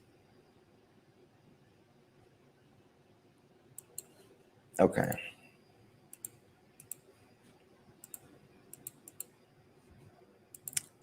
Body cams. Sorry. Okay, I'm gonna play this while I get something fixed here. Let me just play this. Hey guys, we are giving out a ton of these. I believe 2 seconds. In a creator. I believe in an higher power, and I believe I have other children that absolutely need me to keep going on. We're a big family, and I have to do everything in my power to protect them and take care of them. And part of that sometimes is being uncomfortable. And being in that cup, being on this microphone right now, talking to you is uncomfortable. Being in that courtroom is uncomfortable. But for me, I have to do it, because if we're not there, it makes it easier for this defendant, and I want to make it as hard as possible. It's nice to hold her up a little bit, and now she's starting to show her teeth a little bit, and she's starting to get the strength to be able to fight back. And it's a process. I mean, when I'm down, she pulls me up. When she's down, I pull her up. And I'm lucky, man, to have a good, strong wife like I do. Yeah, he had two different behaviors. Back home, he turned around and he looked at that, the crowd. He looked at his parents, and understandably, they were there to support him. But he had the same opportunity again, and he didn't take it. So I think he was uncomfortable with letting me see. And I've always said that your eyes are the entry point to your soul. And I want to look into his soul and see what's there. And he didn't give that opportunity. So maybe one day. Yeah. His demeanor was disheveled. Okay, caller, thank you for calling. 425. Honey, how are you? I'm okay. I'm trying to figure out this new computer. I just sent you a cleaned up, it's about 95% cleaned up version of that recording. The only thing I'm missing is that last screen, which I'm gonna get. But I found it very helpful. I feel like I can hear more from it now. So I sent it to your email. I'm looking, but I don't see it. It's from I Rock Everything. Hopefully I sent it to the right email. I don't see it there. Is it Justin? Hold on. No, it's What's your email? all justice, the number 4, the letter U at Gmail. All justice. The number 4, the letter U at Gmail. For you. The letter U. Okay, gotcha. I'm pretty sure I sent that. So hold on a sec. But it's my brother did it. He's in a band and he does audio. So Maybe I'll try to send it one more time to you. But yeah, I just wanted to help you out there. Well, thank you. I appreciate it. Yeah, sure. What do you think after hearing all that? I'm still not totally convinced that it's him. Real? Yeah, I'm not totally convinced, and the reason is I haven't seen a timestamp. I haven't seen a date. You know what I mean? And it could be just something that some, person put out there. It's like, oh yeah, it's real. And it's one of those, what are they called? Prayer boxes, spirit boxes, something. Right? Yeah, it could be. I don't know. It sounds legit to me. I mean, it could be. Sounds, I don't know. But anyways, I will, I'm going to send this to you, and hopefully you get it. Just check your email in just a couple of minutes. I will check it. And like I said, I didn't get the last scream at the end, but you can hear all the other stuff. Awesome. Okay, awesome so give sauce. it a couple minutes, and then please check your email. I got you, dear. Thank you. Okay, thank you, honey. All right. Okay, Bye-bye. All right. Yeah, I don't know about that email. Not email, but that thing. I'm just not convinced at this time. I thought this was something that was interesting as well. This was an article. Let's see here. Joey had Kohlberger as a teaching assistant in one of his classes at Washington State and previously spoke about her experience with him on TikTok. She recalled that Kohlberger was a tough grader early in the semester, but that his behavior changed after November 12th, 2022, when the murders occurred. She noted that there were no real red flags about him and that her class of about 150 students, quote, didn't see him very often, end quote, but explained after November 12th, his behavior changed significantly. She noted in October that Kohlberger had failed all of his students on a test and left several comments on their work. Then, starting November and December, he started just handing out hundreds and leaving very minimal comments, she said. So that makes you wonder, what was his mindset? What was he going through at that time? Was he on some type of high? And then later, everyone just says that he became more tired, more, he's just handing out hundreds. So was he happy, after this happened? Is that what he felt like he needed to do? Some sort of sickness? This was also pertaining to Dylan. Some people recover from emotional shock in several hours, others in several days, and some in several weeks. And for some, depending on what they go through, shock can go on for 6 weeks or longer. Note that it is also possible to experience delayed emotional shock, and it's also not always in order. Another question that I want to ask you guys, because I don't actually know the answer to this. Jennifer Koffendorfer wrote this, and she wrote this responding about this Papa Roger that a lot of people was saying that could have possibly have been Brian. And she put, I have followed Papa Roger comments with intrigue. This comment was a particular interest after the release of PCA. The comment just seemed to hit home. Hashtag Brian Christopher Kohlberger. Hashtag Idaho for suspect. hashtag Moscow homicide. And it says, and this was November 30th, of the evidence released, the murder weapon has been consistent as a large fixed blade knife. This leads me to believe they found the sheath. This evidence was released prior to the autopsies. How in the mortal HE double hockey sticks did anyone like even think of that? Has this been debunked that this was Brian or not? That's what I want to know, because this person has made a lot of interesting little claims. The Amityville murders was committed November 13th also.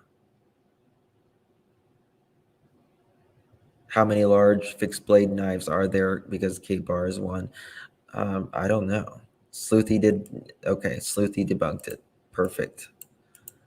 So that we can throw that away in file 13 and say that is Papa is Brian, in my opinion.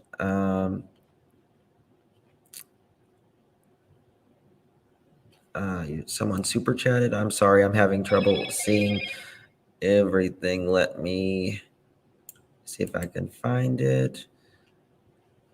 Valerie, thank you.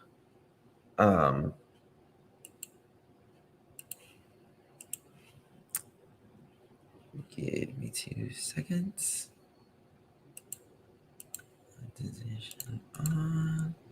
Save. I'm trying to find your super chat. I apologize.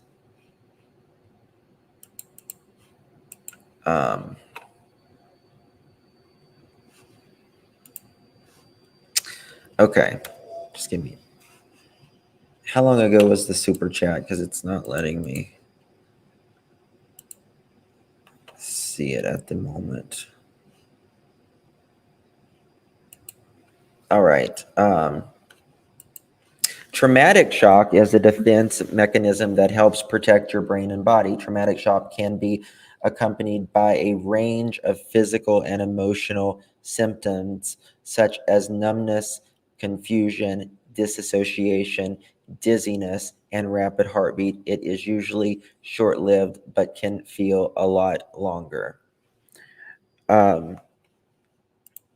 This is the route that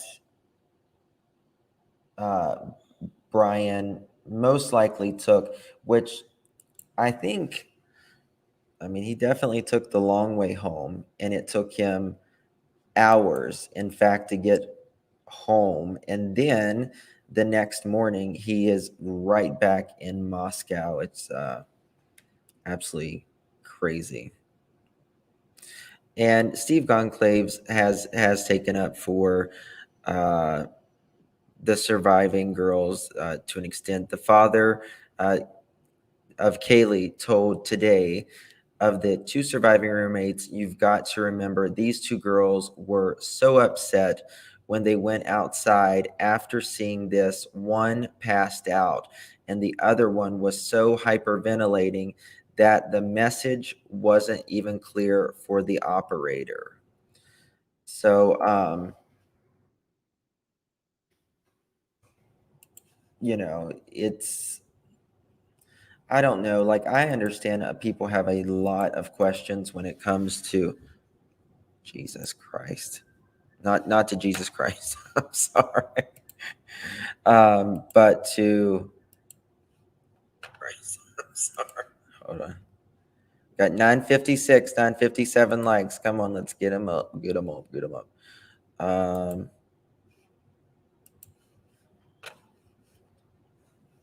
Okay.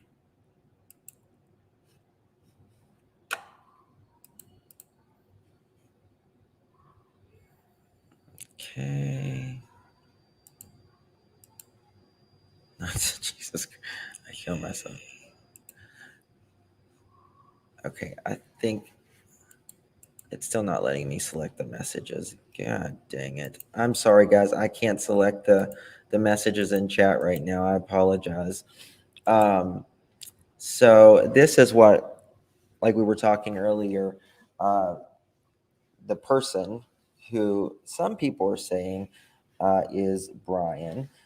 May 12th, 2011. I always feel as if I'm not there, completely depersonalized. Mentally, I've experienced fog, lack of comprehension at some times, feel like my life is a movie, depersonalization, depression, my interest in activity, constant thought of unaliving oneself, crazy thoughts, delusions of grandeur, anxiety, poor self image, poor social skills, no emotion in all caps. I feel like nothing has a point to it when I get home. I mean, to my family. This started when versus did. I feel no emotion, and along with the depersonalization, I can say and do whatever I want with little remorse. Everyone hates me pretty much because I'm an a-hole. It's amazing because it feels like he knows this about himself, but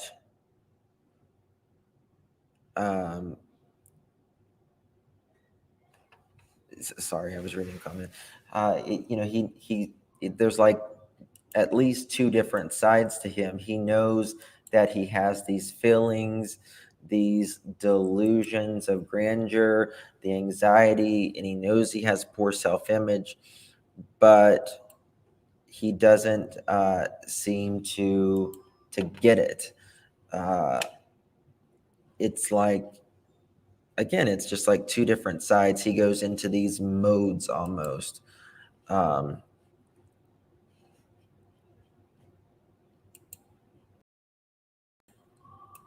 I'm trying to fix something. Okay, so it's not going to be fixed so well. This is what the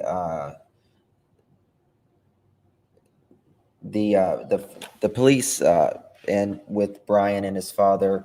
This is a readout of what they said, and you can obviously you couldn't really understand everything that was going on. And the cop asked Brian and the father, where are you guys headed? And I thought it was interesting because Brian was just talking about Thai food. He was not about to tell them where he was going. And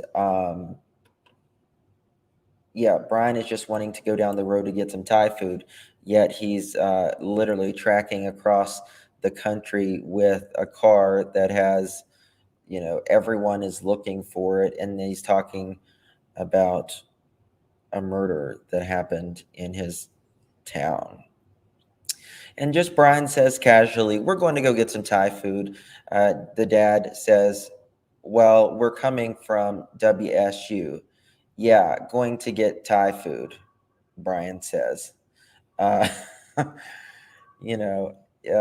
can tell that the father was just candid. A lot of people don't believe that the father,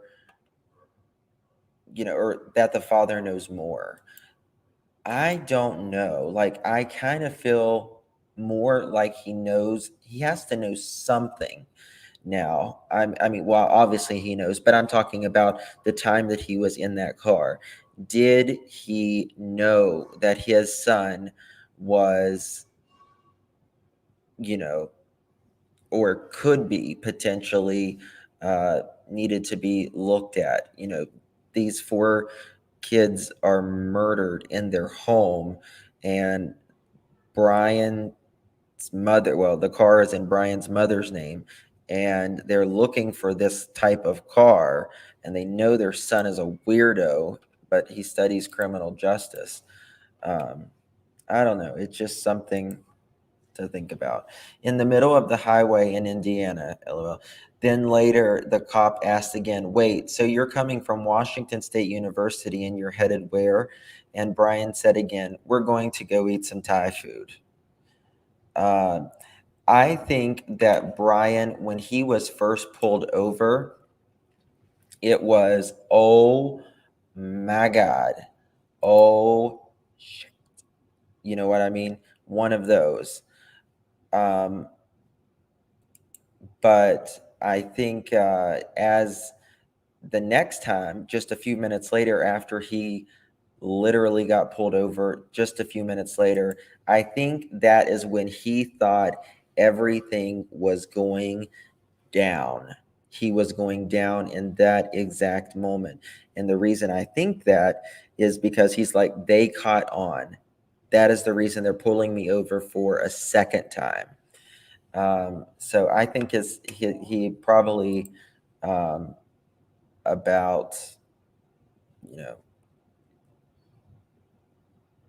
crapped himself, I guess.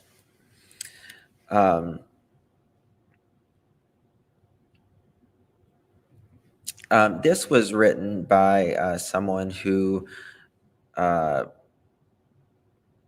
knows someone at the scene, or that was there during when the four were found, and it's kind of talking about what Dylan and them went through.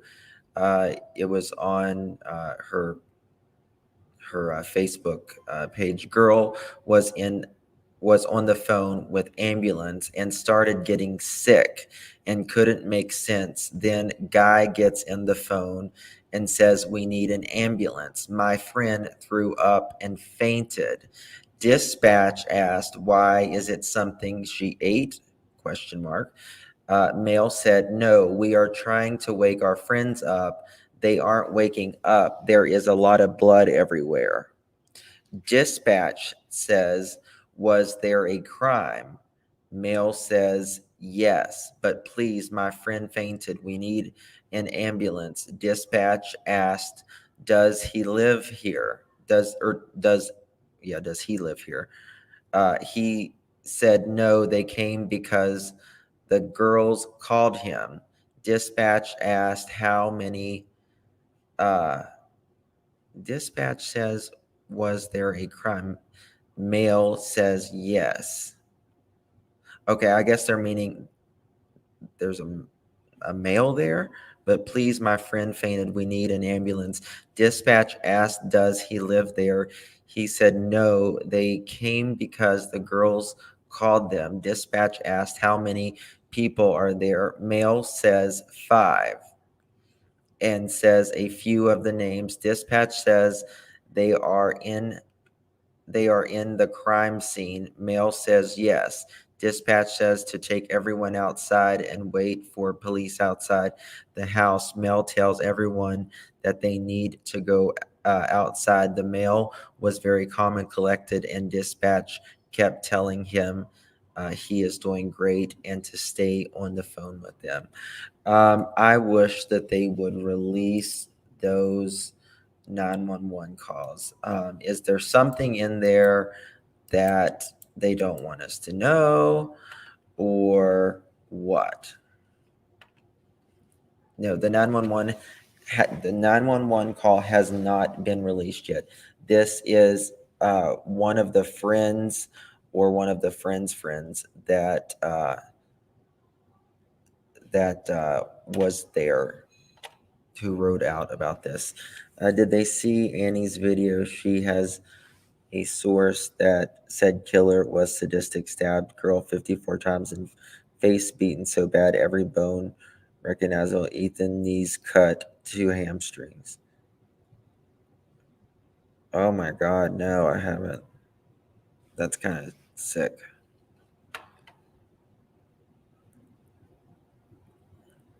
Yeah, I mean, all of us, we've done FOIAs on the 911 calls, but they just wait. They deny the request, or we just wait. This, if you see closely, they were taking out mattresses and stuff yesterday.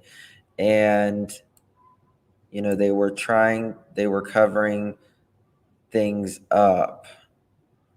But still, even months later, is my phone on?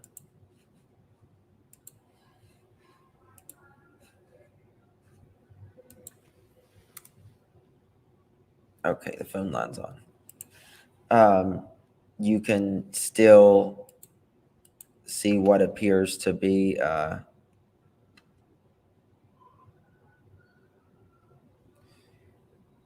saying that the sadistic killer on the loose, why he got so upset, please saying don't worry, go to class and everything. Elder Justin, did he waive his right to a speedy trial? Well, listen, this trial is going to take, I would say, a minimum of 2 years. Lori Vallow has been since like 2019 or 2020.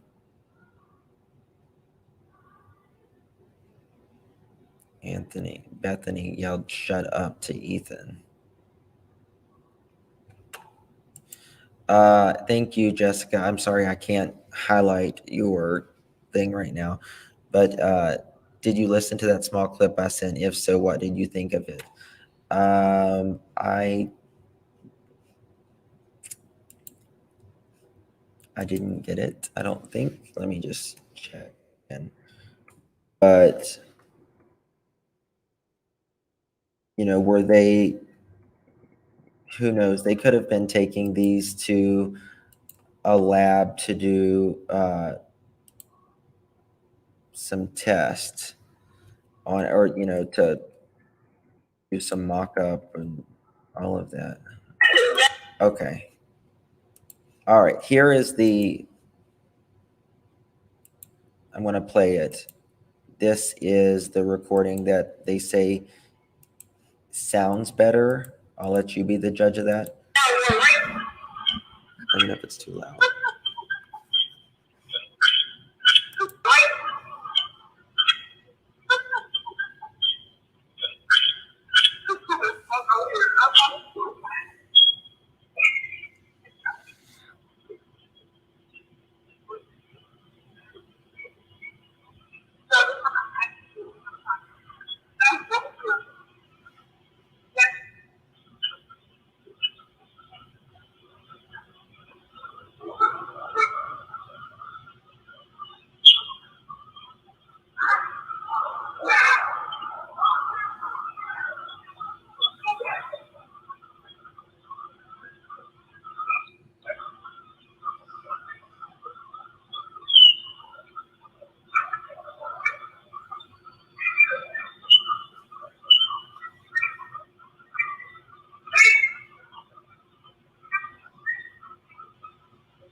I don't know. What do y'all think? Now you will hear Brian. I hear hurry up. I hear let me up. Let's listen to it again.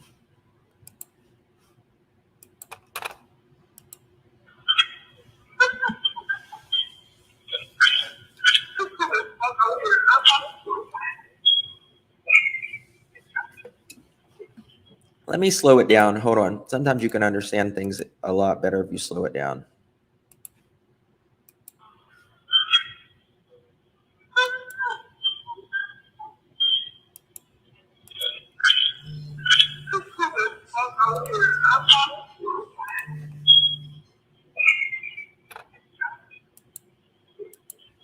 Please hold caller.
need my earphones on.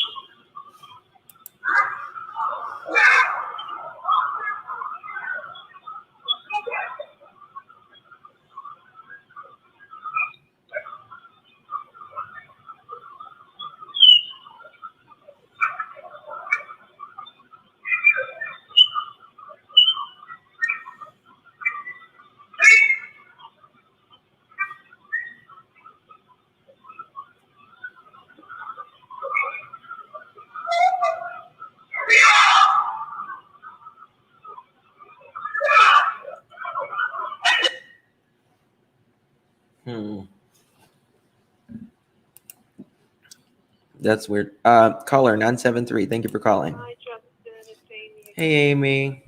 Hi. I'm going to have to agree with you. So I'm very skeptical about that audio. Yeah. I want to know who actually sent it. Like, who's the people that recorded it? They need to come forward and prove it was theirs to really make me believe it. Yeah. In my opinion, because anything could be fake today. They're deep fake videos. People can frame people and make people believe anything they want. That's on true. any platform. Yeah.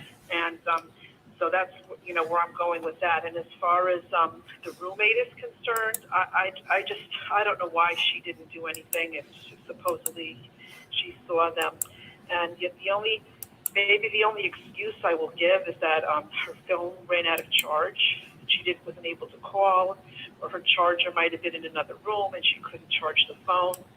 And the other thing is that that's one of the reasons why I keep a landline still, which I'm calling from, because the last week, Justin, my phone broke.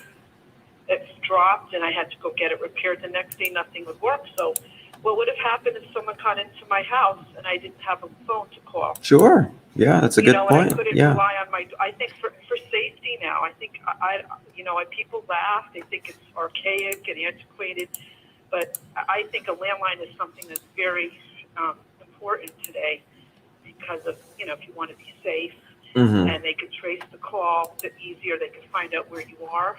Absolutely. Your address. And the other thing with the mental health, okay, I'll just do my little bullet points. That he showed that he was very calculated, so it shows intent. Yes. That he had some intent, so I don't really believe that he should have any kind of forgiveness to an insanity defense, because he showed intent. Correct. And that's just my opinion with that whole thing. And there was another thing, and it's scary because like people that are stalked, like the girls that they say they were stalked, there's very little that you can do, because a lot of the time the police don't do anything. Yeah, I mean it's technically a free country, right? And they can go, as long as they're not bothering you or whatever, they can say, they're on the other side of the street, even though they're staring you while you're having coffee. You know what I mean? Yeah. So. I was stalked once. I had an ex-boyfriend that was a federal agent, and he was an IRS supervisory agent in New York. And I tried to break up with him. He's a weird dude, and I just didn't like him. My parents didn't like him, so I broke up with him. Right. He would not leave me alone. I would go someplace, and he'd be lurking somewhere. I went to some event in the city, and I told the security guard, I think he's there. And then the security guard says, "Girl, you have a problem with him," because he was watching him. And what happened was I was working for the city of New York in one of their hospitals, public hospitals. And I never gave him my phone number. And all of a sudden, he's calling me. And this is after I had 2 precincts involved to try to get him to leave me alone. And they wouldn't do anything. And one was saying, go to this precinct, go to the other precinct. And finally, what stopped it was when he called my work, my extension. I never gave the number to him. And I got very nervous. So I said to the hospital police. Oh, hold on 1 second. I said, I need an escort. 1 second. Yeah, 1 second. Okay. Hold on. So I asked for an escort to my car in the parking garage. Guess what happened? What? When the two police officers from the hospital escorted me to my car, he was right in the garage looking at me. Guess what?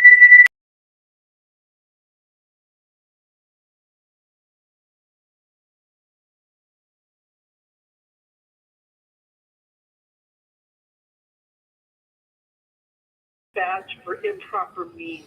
And guess what? I never heard from him again because that's the only way that I got him to stop. Oh, wow. And he was a big guy. He was on the Joint Terrorism Task Force.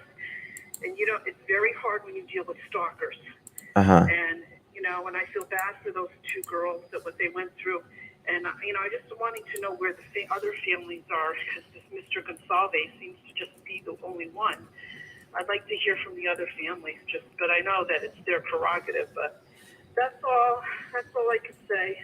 But I don't know. I just think that I want more information on the video, on the audio, before I make a decision. And I listen with earbuds, and I really can't make out what they're saying except get off.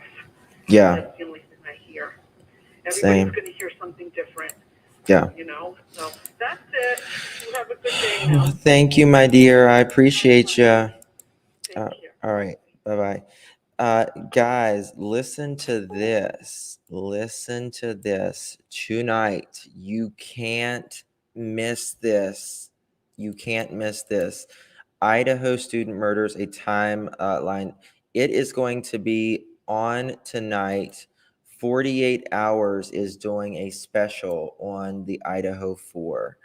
And I think it's what, 10, is it 8 o'clock or 10 o'clock? Eastern, something like that. So please make sure that you don't miss that tonight.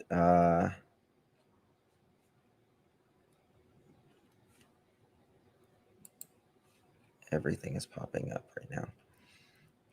November 13th, off-campus murders.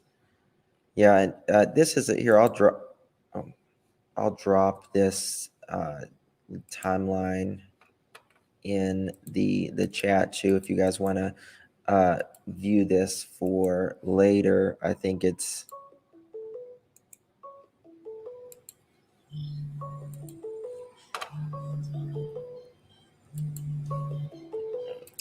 661. Thank you for calling. Well, thank you for taking my call. Good morning. Good morning. I wanted to ask, I love your opinions and your take on things. Thank you, my dear.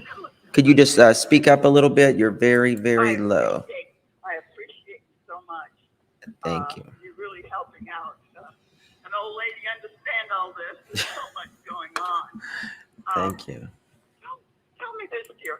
Now, can you debunk a few things for me? I can try. Okay. I heard something about someone, you know, the S word 54 times. You heard the S word what? How many times? You act like you're screaming at me. Sorry, someone was hurt 54 times. One of the girls. That is speculation at this point. Okay. We have no way to determine how many times anybody was stabbed, hit, or anything else until so just consider it. Yeah. Thank you. Okay, that wasn't in the affidavit. No. I didn't hear or read it all. Yeah. Right. Okay. Your opinion. What type of person are they looking for the jury? Well, it depends on who you're talking to. Are you talking about the, Well, let's say the defense. Who would they be looking for? It's hard to answer that because I'm not in their, shoes or anything, but, they're going to probably, look for a middle aged or a woman in their 40s or something that that may have had that agrees with the death penalty or whatever, but they can't be really biased when you're a juror. You don't want to you have to go in there with a blind an understanding of everyone is innocent until proven guilty. So you kind of have to go in with a open mind. Right. Yeah, I would make it. Yeah, they tossed me out. Yeah, they would toss all of us out here, pretty much. Yeah. Can I ask you about the surveillance camera? Whose room was that in? That camera in the house? Or was there a camera in someone's bedroom? No, there was not a camera in the house, or that is from you mean the audio that we was playing earlier? Yeah. Okay, that is allegedly, because it's not confirmed either. That is allegedly from the neighbor and it is in the affidavit that there was a recording you can hear from the neighbor who lives 50 feet away. There's a camera 50 feet away. That is in the affidavit, and it says you can hear the dog barking and you can hear some screams. But however, even with the affidavit, it says that it still does not mean that video, or not the video, but the audio playing is the audio that they are talking about in the affidavit. So yeah, I mean according to the affidavit, it did pick up that that it picked up a dog barking, a few screams or whatever. It does say that in the affidavit, but the one we are listening to, we don't know if that is the one police authorities are saying is that the one that they are talking about. That we can't confirm, in my opinion, because we haven't seen any timestamps, any dates, or anything of that nature. Okay, that helps me a lot. I'm really going through more grief now that I know that they were awake. Yeah. I actually was hoping they were all asleep. Yeah. You and me both. But it's clearly really, I mean, the only Xana was playing on TikTok, right? And Ethan I don't think was asleep either. And I don't think really, I think they were probably just laying in their beds, flipping through the phone or doing whatever, what you do, when you're in bed, you look at your phone or whatever. Robert's girl, thank you so much for becoming a channel supporter. We appreciate you. Thank you so much. And thank you all to have joined the membership today. I appreciate it. Yes, 48 hours CBS this evening. I think it's at 10. Is it 10 p.m. that it comes on? Please don't miss it, guys. They are talking about the Idaho. Yes. Yes. I can't. So I saw this in your chat. Uh-huh. I took a Photoshop so I can remember it. And I know just because it's in the chat, it's not true. I won't mention the person's name. Sure. But this is what she wrote. She said Dylan knew order of killing. She put it on her tattoo like a trophy. That is not true. Okay. Not true. So I don't even know why she would make up something like that. But I know Dylan has a lot of critics out there. I'm certainly not one. Yeah. I think they kind of played it up. She ran and locked the door. She probably always locked the door. Mm-hmm. She didn't see a killer. She saw a man that startled her. And that's what I mean. She didn't know he was a killer. Just Yeah, I mean, I personally, I mean, I don't know if you can comprehend someone, someone just, casually walking up and down the stairs, uh, and you just see a glimpse of them. You just can't imagine 4 people being dead. Exactly. I still can't imagine it. Right. So I just don't know if it's plausible, especially at that age. And the thing is, like, listen, after everything comes out, and and we don't learn anything else about, if we which I really believe we're going to learn a lot more about the reasons why Dylan didn't call the police or didn't know what was going on completely. I don't think we have the whole story, but if it turns out that, she just didn't call the police and she knew they were upstairs and, something happened and she just didn't, then I would be more critical of her. But I don't want to say something I can't take back, because it's unnecessary grief that I am giving a person who I already know is dealing with a ton. And for families. Absolutely. But This is why I became a member, and I'm glad I found you. Aw. I don't know what took so long. You're very sweet. I'm here. Thank you so much. All right, honey. Love you. Thank you for calling. I appreciate you. You're welcome. All right. Appreciate you. All right. Bye-bye. That is my little sweetheart. I love her when she calls in. She's such a doll. She's just sweetheart. I don't know. There was, like, she said, I got an update on, there's like oh, hold on one second.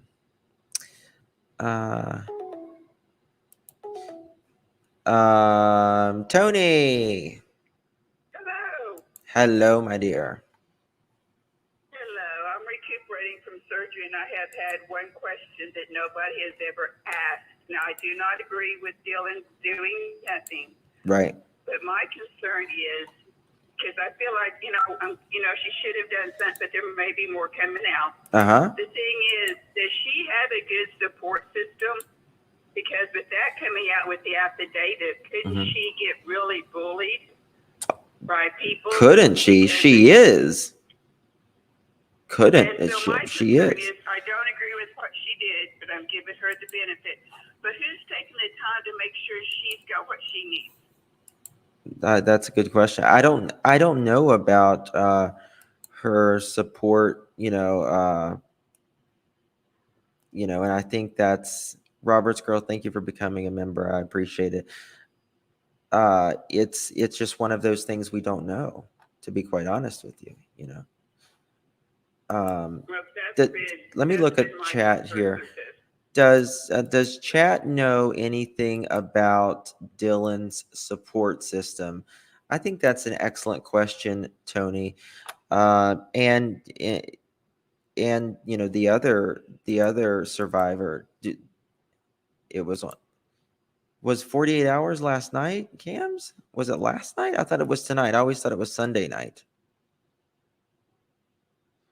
If DM was intoxicated, her timeline can't be trusted. Well, I mean, you can go through trauma and you can say things that are not necessarily in order, the right order either.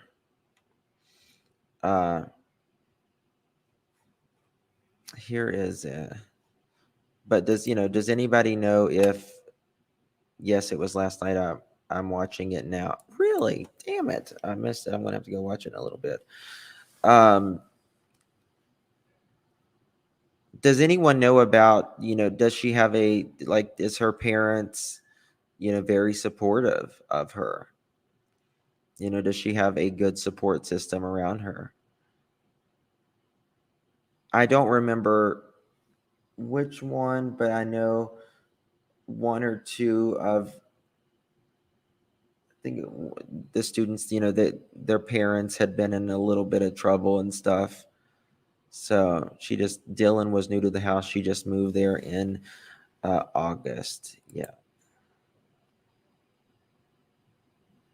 Tony, are you there? Yes, I am. Okay. Yeah. Yeah, I don't know where the 54 thing came from. Yeah, I'm going to look more into that, and I will try to let you know if she does have a good support system, because I think time in affidavit conflicts with medical examiner time of death. Yes, Iris. She should definitely seek counseling due to the trauma. I had a knife held to my throat by my first ex-husband, and anything like that is traumatizing. Oh my God, I can only imagine. Dear God. Yeah, I think we need to find that out, because I mean, people are bullying her. I mean, I'm not talking about the people who just have, an opinion that she should, in their opinion, done more, and but I'm talking about people are saying, if you would have done something, she would have still been, they would have, could have been alive and stuff. Listen, it does not matter. They would have not have survived regardless. They would have not have survived.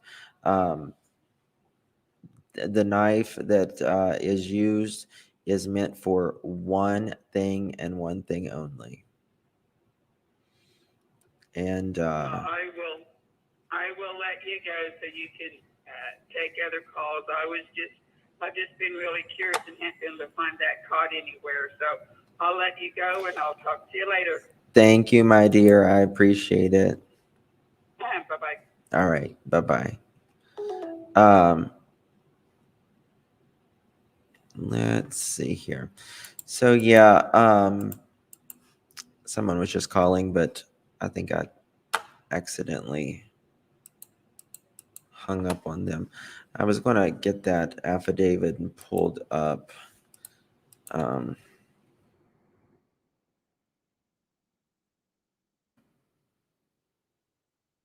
Here we go. Let's pull up that affidavit and see what it says.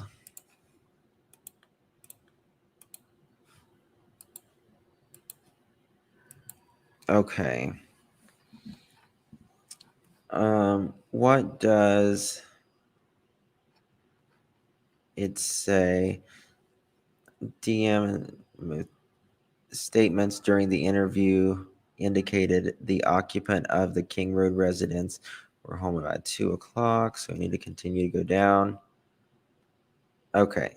DM stated she opened her door for a third time after she heard the crying and saw a figure clad in black clothing and a mask that covered the person's mouth and nose walking toward her. DM described the figure as 5'10" or taller male, not very muscular, but athletically built with bushy eyebrows. The male walked past DM as she stood in a frozen, shocked phase. 917, thank you for calling. Hi. Thank you for having me on. Of course. I have to agree with you 100%. Could you just speak up for me, dear? You're very, very low. Sorry. No worries. I have medical background, and if you look at the serrations in those particular knives, Yeah. I hate to be graphic, No. but once it penetrates, it's going to be distortion of any organ that it touches. Yep. Any vessel, any major vessel that it touches. Yep. So there was, even if the ambulance would have came, it would have just given time perhaps so that they may give some sort of description. But I think their death was very, very quick, almost instantaneously, depending on where. Specifically, they were not able to scream.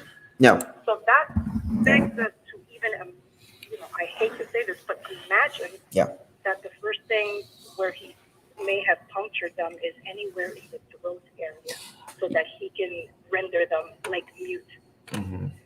Yeah, I mean, Another thing I want to say, regardless I whether also believe, it doesn't matter, where you are step, you're going to lose a lot of blood, especially if you do it in the, you know, the neck or anything like that, which you can't yell or scream or talk or anything at that point. But you lose a lot of energy very quickly because of the blood loss. and I think also you're in survival mode. Yeah. Maybe even bleeding mode. And not only that, I wanted to also discuss respect to DM, maybe not being, being frozen. We do need to give her some grace because honestly, Speak up for me, we don't please. know how we react. Mhm. We would never know how each one of us would react That's right. to a situation. Mhm.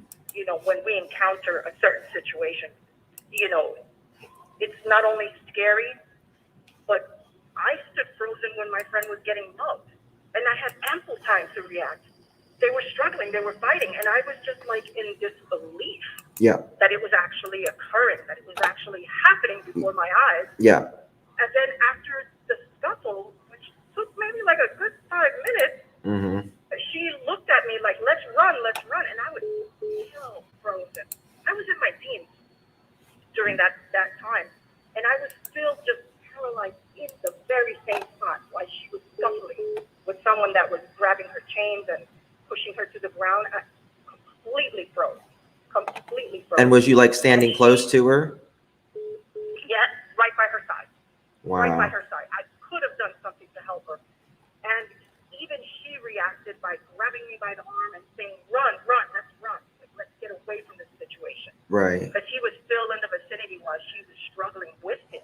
Uh-huh. So we really never could understand why people do the things they do. Even, hours later, you're still trying to process, was that a dream? And I also believe that she is getting grief counseling. I have to really believe that, the police departments have a grief counselor on hand, and whether she wants to accept it or not, they're going to be there to support her, always by her side. Yeah. Ready at, at a call. There was some domestic violence also in my neighborhood one time, and I remember the grief counselors were at any time available to the person that was assaulted. Yeah. So that's all I wanted to say. I want to say thank you for your time. I like what you're doing. I'm a little bit skeptical about that video, the audio. Yeah, I understand. But yeah. I completely understand.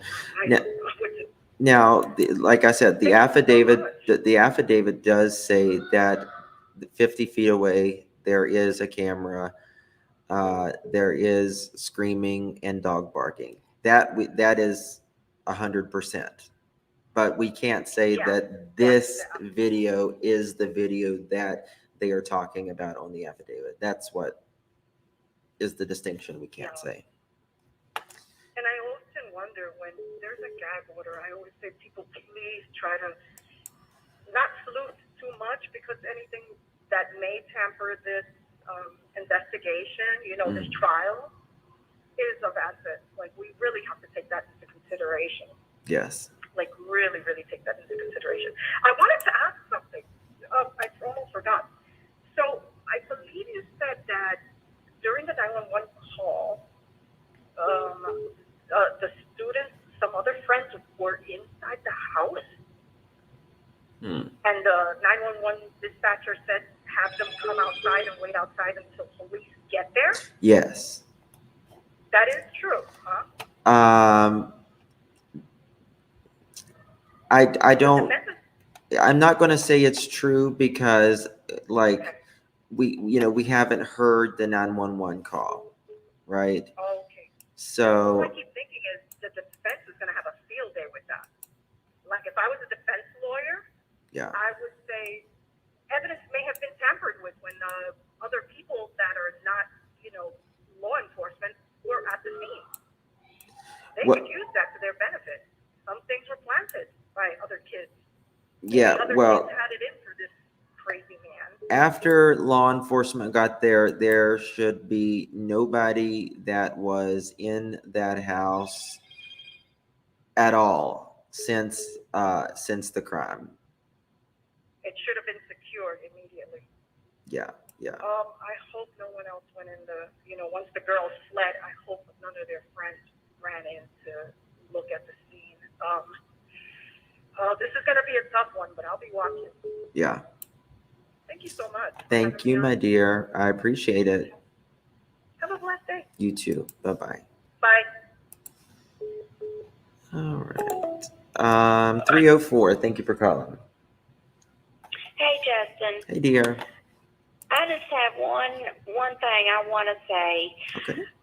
The only thing with this whole affidavit thing is I don't understand why the police put her name out there.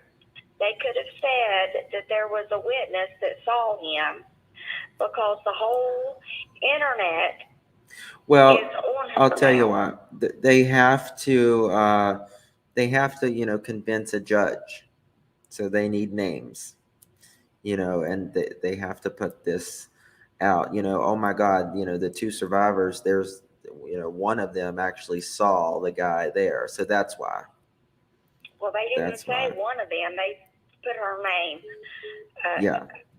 Yeah. Well, they have. Specifically. Yeah. And they'll probably have to put her in protective custody, because ever since the affidavit came out, it seems like that everybody's forgetting who the freaking killer is. I know. And everybody's honing in on Dylan. I know. That's the And that's I don't like it a bit. right. And a lot of people are even getting more upset about Brian's parents than they are Brian. And I'm like, they didn't murder anybody. Like they may be said crappy things, but saying crappy things and murdering someone is a lot different. Yeah, exactly right. And it's just above my head why all of a sudden Brian seems to be not the subject now. It's the roommate. Yeah. She'll end up being put in protective custody, or I wouldn't want to be her. Yeah. It's just awful. And I watched on Law and Crime. Mm-hmm. The police have been to that house umpteen times. Yes. When none of the roommates were even home, and they were having big, huge parties with people that nobody even knew. Sure.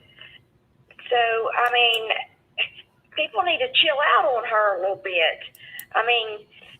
I think until we know exactly everything that went on, I just think I just don't want to say something and be like, feel stupid later of, oh my God, Right. I should have waited before I, said,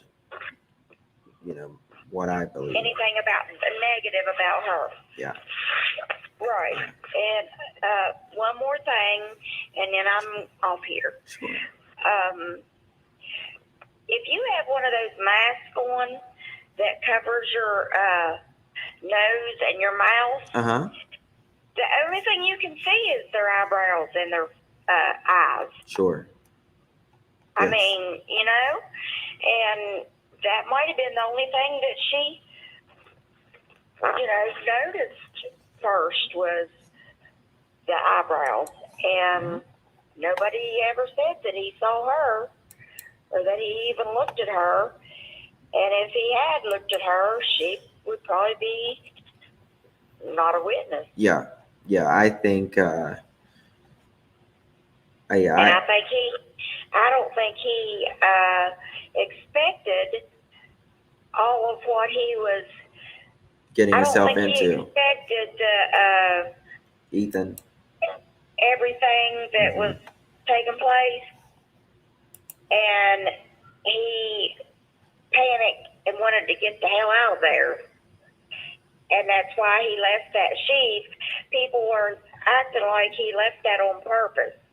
I think he was trying to get out fast after what he did upstairs.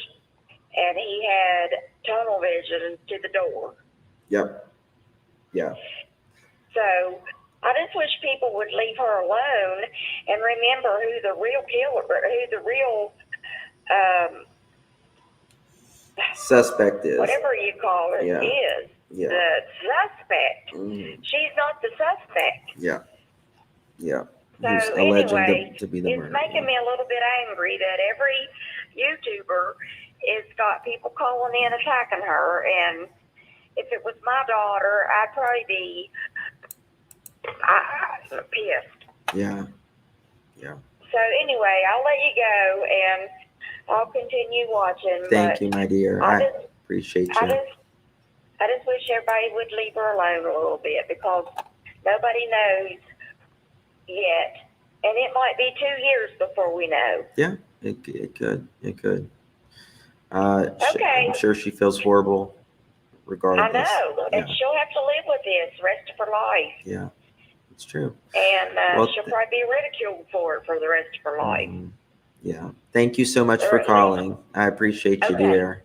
Call back soon. Okay. All right. Thank you. Bye-bye. Thank you. Bye-bye. Okay, very, very sweet. So it says, as part of the investigation, an extensive search, commonly referred to law enforcement as video canvas, was conducted. Let me make this bigger for you guys. I don't even know where I was. Obtaining a video, at the King Road residence, the video canvas was to obtain any footage from the early morning hours of November 13, 2022, in the area of the King Road residence and surrounding neighborhoods in an effort to locate the suspect or suspect's vehicle traveling to or leaving from the King Road residence. This video canvas resulted in collection of numerous surveillance videos in the area for both residence and business addresses. I have reviewed numerous videos and collected the evidence.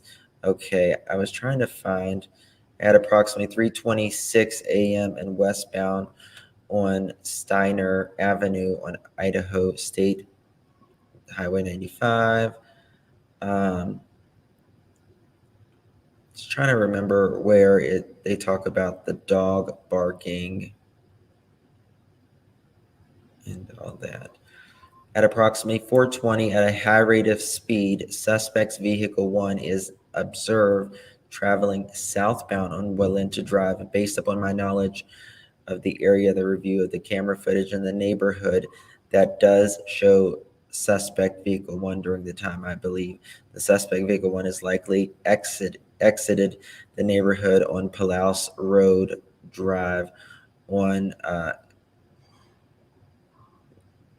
Constoga Drive. Palouse River Drive is the southern edge of Moscow and proceeding into Whitman County, Washington. Eventually, the roads lead to Pullman, Washington. Kumbaya. Okay. I want to find.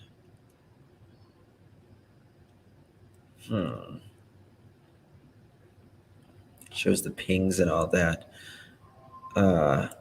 Maybe it's up in the beginning. I can't remember. The sheath was later processed at the K-Bar USMC. I bet you Brian was ding bricks when he could not find that sheath. And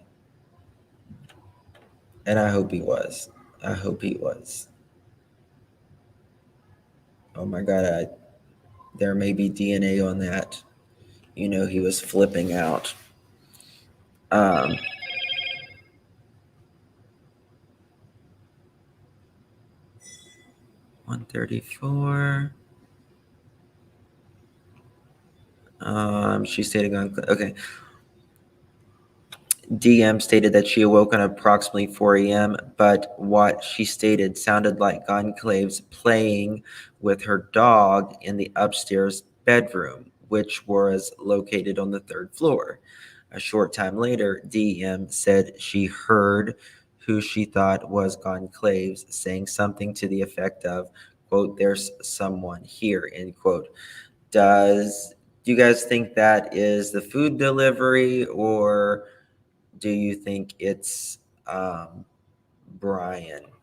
Now, it makes me, I almost wondered, I'm like, did Brian ever deliver them food, or, try to drive them around? Is that how he stalked them?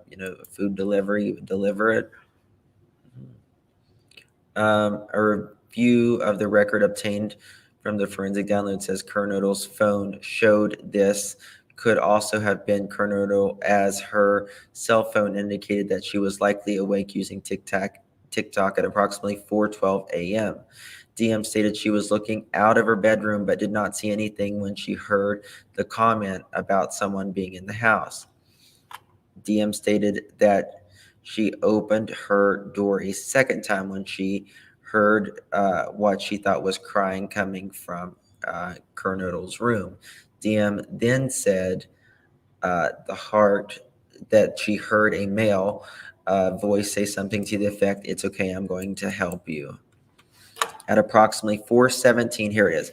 At approximately 4:17 a.m., a security camera located at 1112 King Road, a residence immediately to the northwest of 1122 King Road, picked up distorted audio of what sounded like voices or a whimper, followed by a loud thud. A dog can also be heard barking numerous times starting at 4:17 a.m. The security camera is less than 50 feet from the west wall of Kernodle's bedroom. That is it. Southern Gal Jen says you could look up what would be open at 4 a.m., even get DoorDash. I know we cannot at the hour, but for a college town, it's possible. Well, she got was it Jack in the Box? Is that what it was, Jack in the Box?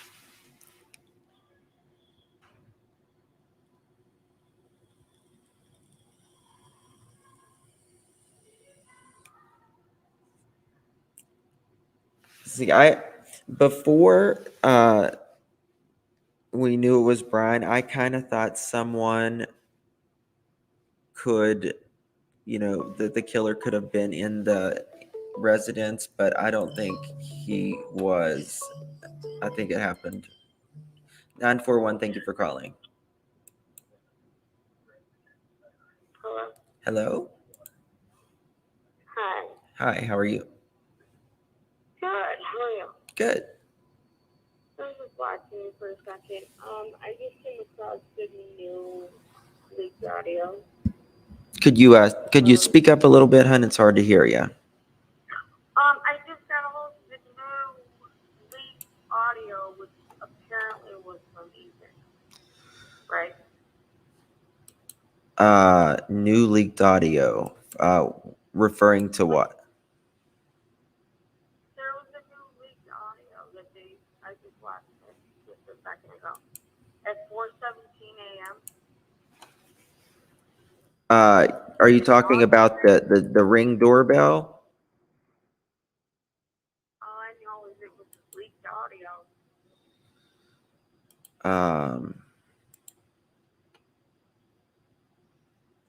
Let's see here. Newly leaked audio. Okay, I see what you're saying. Okay, hold on. Let's listen to this, guys. Let me see here.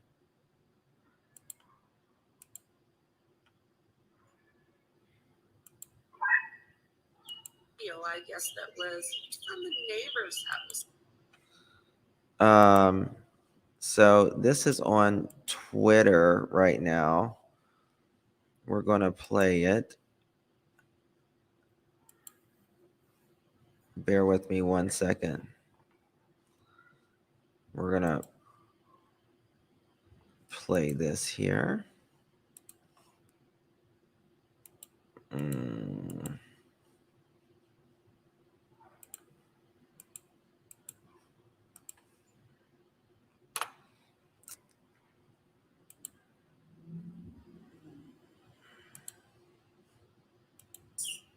Now this BK.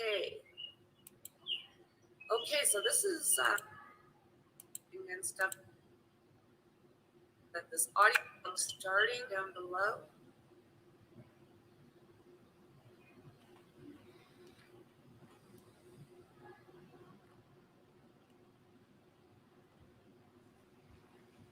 Just give me 1 second.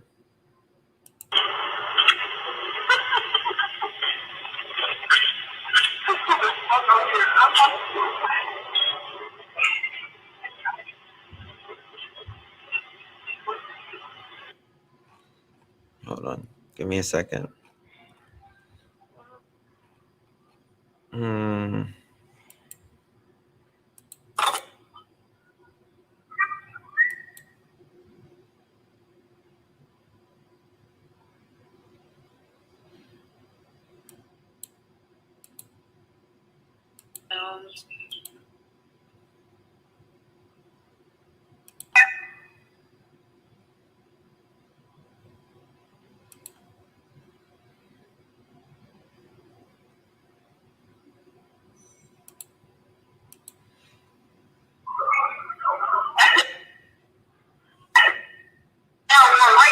Okay. Tell me.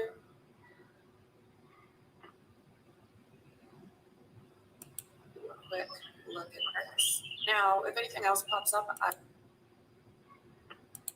encasing that.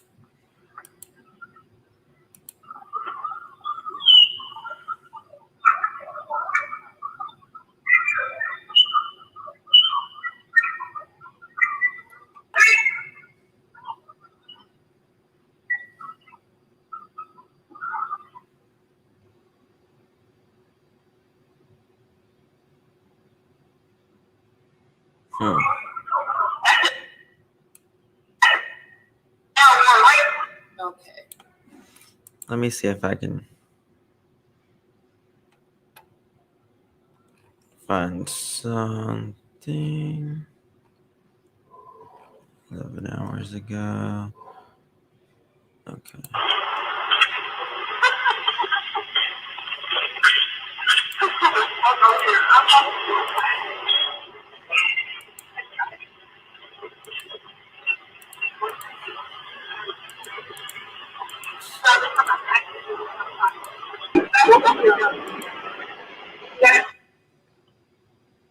Is this the audio you're talking about, caller? This is not the audio?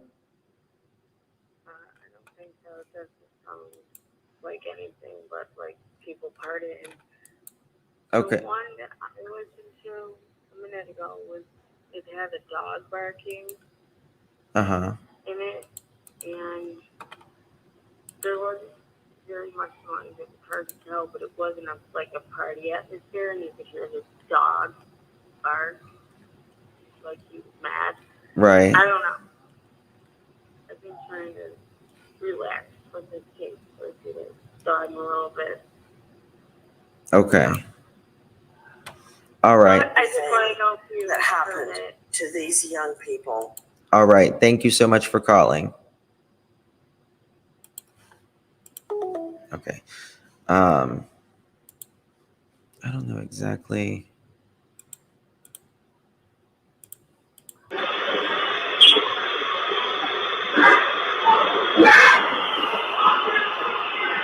Four 17 a.m. They're saying this is from 11:13, 4:17 a.m.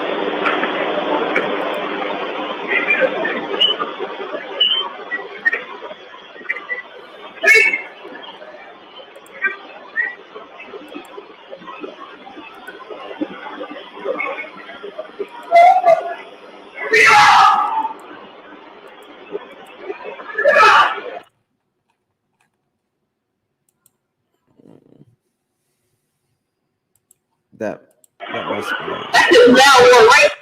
They're saying that this is from 11:13 at 4:17 a.m.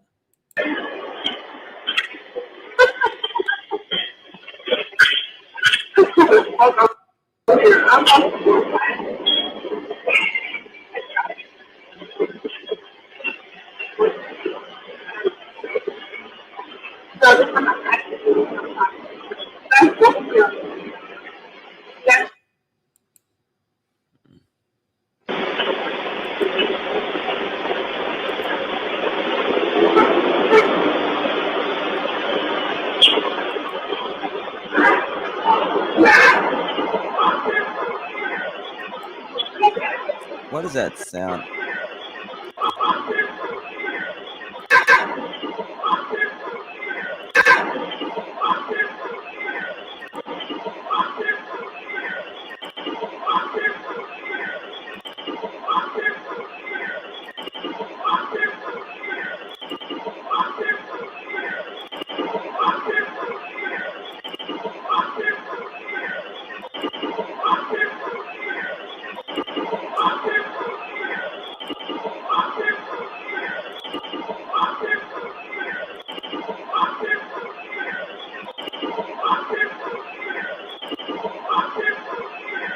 Unfix the kill.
Damn.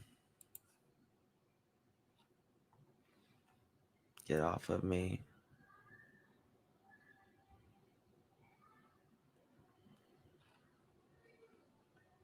Leave. I hear let me up.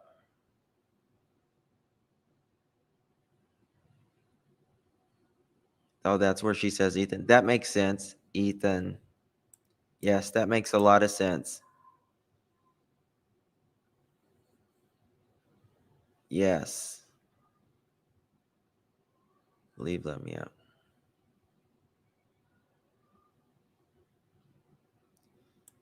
Yes, Kelly. Yeah, you can hear him say, I don't know if he's saying Xana or just if he's saying Z. If they called her Z, even though it starts with an X, but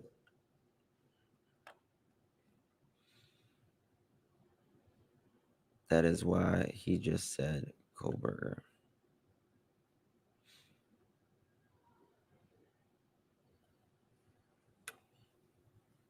Oh, people thinks that he's saying Kohlberger there. Well, that's interesting. I don't think that.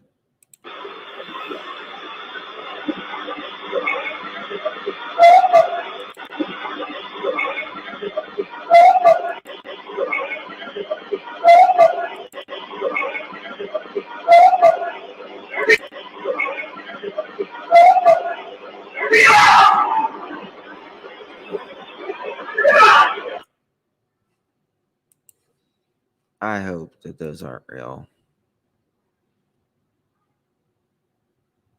I just pray. Yeah, I agree, Jim. Jules, I agree.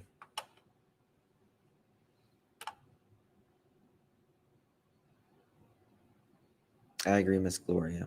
I agree. FBI watched killer Jacob. Yeah, did you guys hear he was wearing surgical gloves at 4 a.m.? Agents used items to link the DNA found to crime scene. Yeah, using surgical gloves. So crazy. This guy is crazy. Yeet.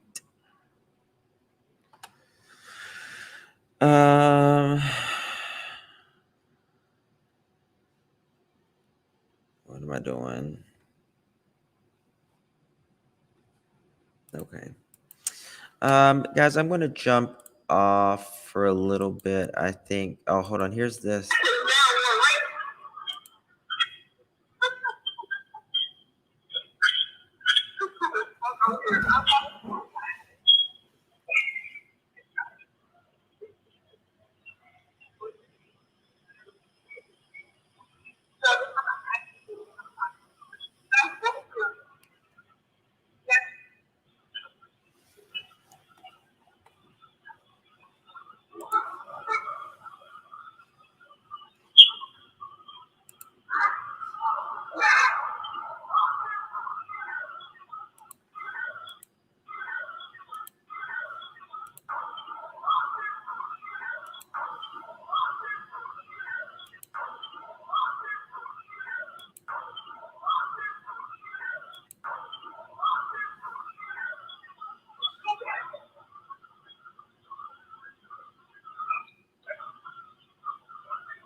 I can't listen to it anymore, guys.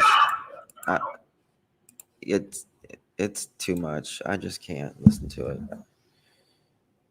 Go right before they yelled Xana. Yeah, I can't. It's just too much. Those poor kids. Whether this is it or not, it's just too much. Like yesterday, it was really bad. Really bad. Okay, I will be back later this evening. We'll talk about more. I've got to get this new computer fixed until I get my new computer fixed. Or get my new computer, not fixed. Hopefully, it doesn't need to be fixed. All right, guys. Love each and every one of you. Please hit that thumbs up if you haven't already. And if you haven't subscribed, please consider subscribing. And of course, becoming a member if you are able to. We appreciate your support here. And of course, you can always join our Patreon for more on Patreon. Thank you, guys. God bless each and every one of you. Justice for these four victims. Let's hope they get the fullest justice possible. All right. I'll talk to you guys later. Thank you for being here. Bye-bye.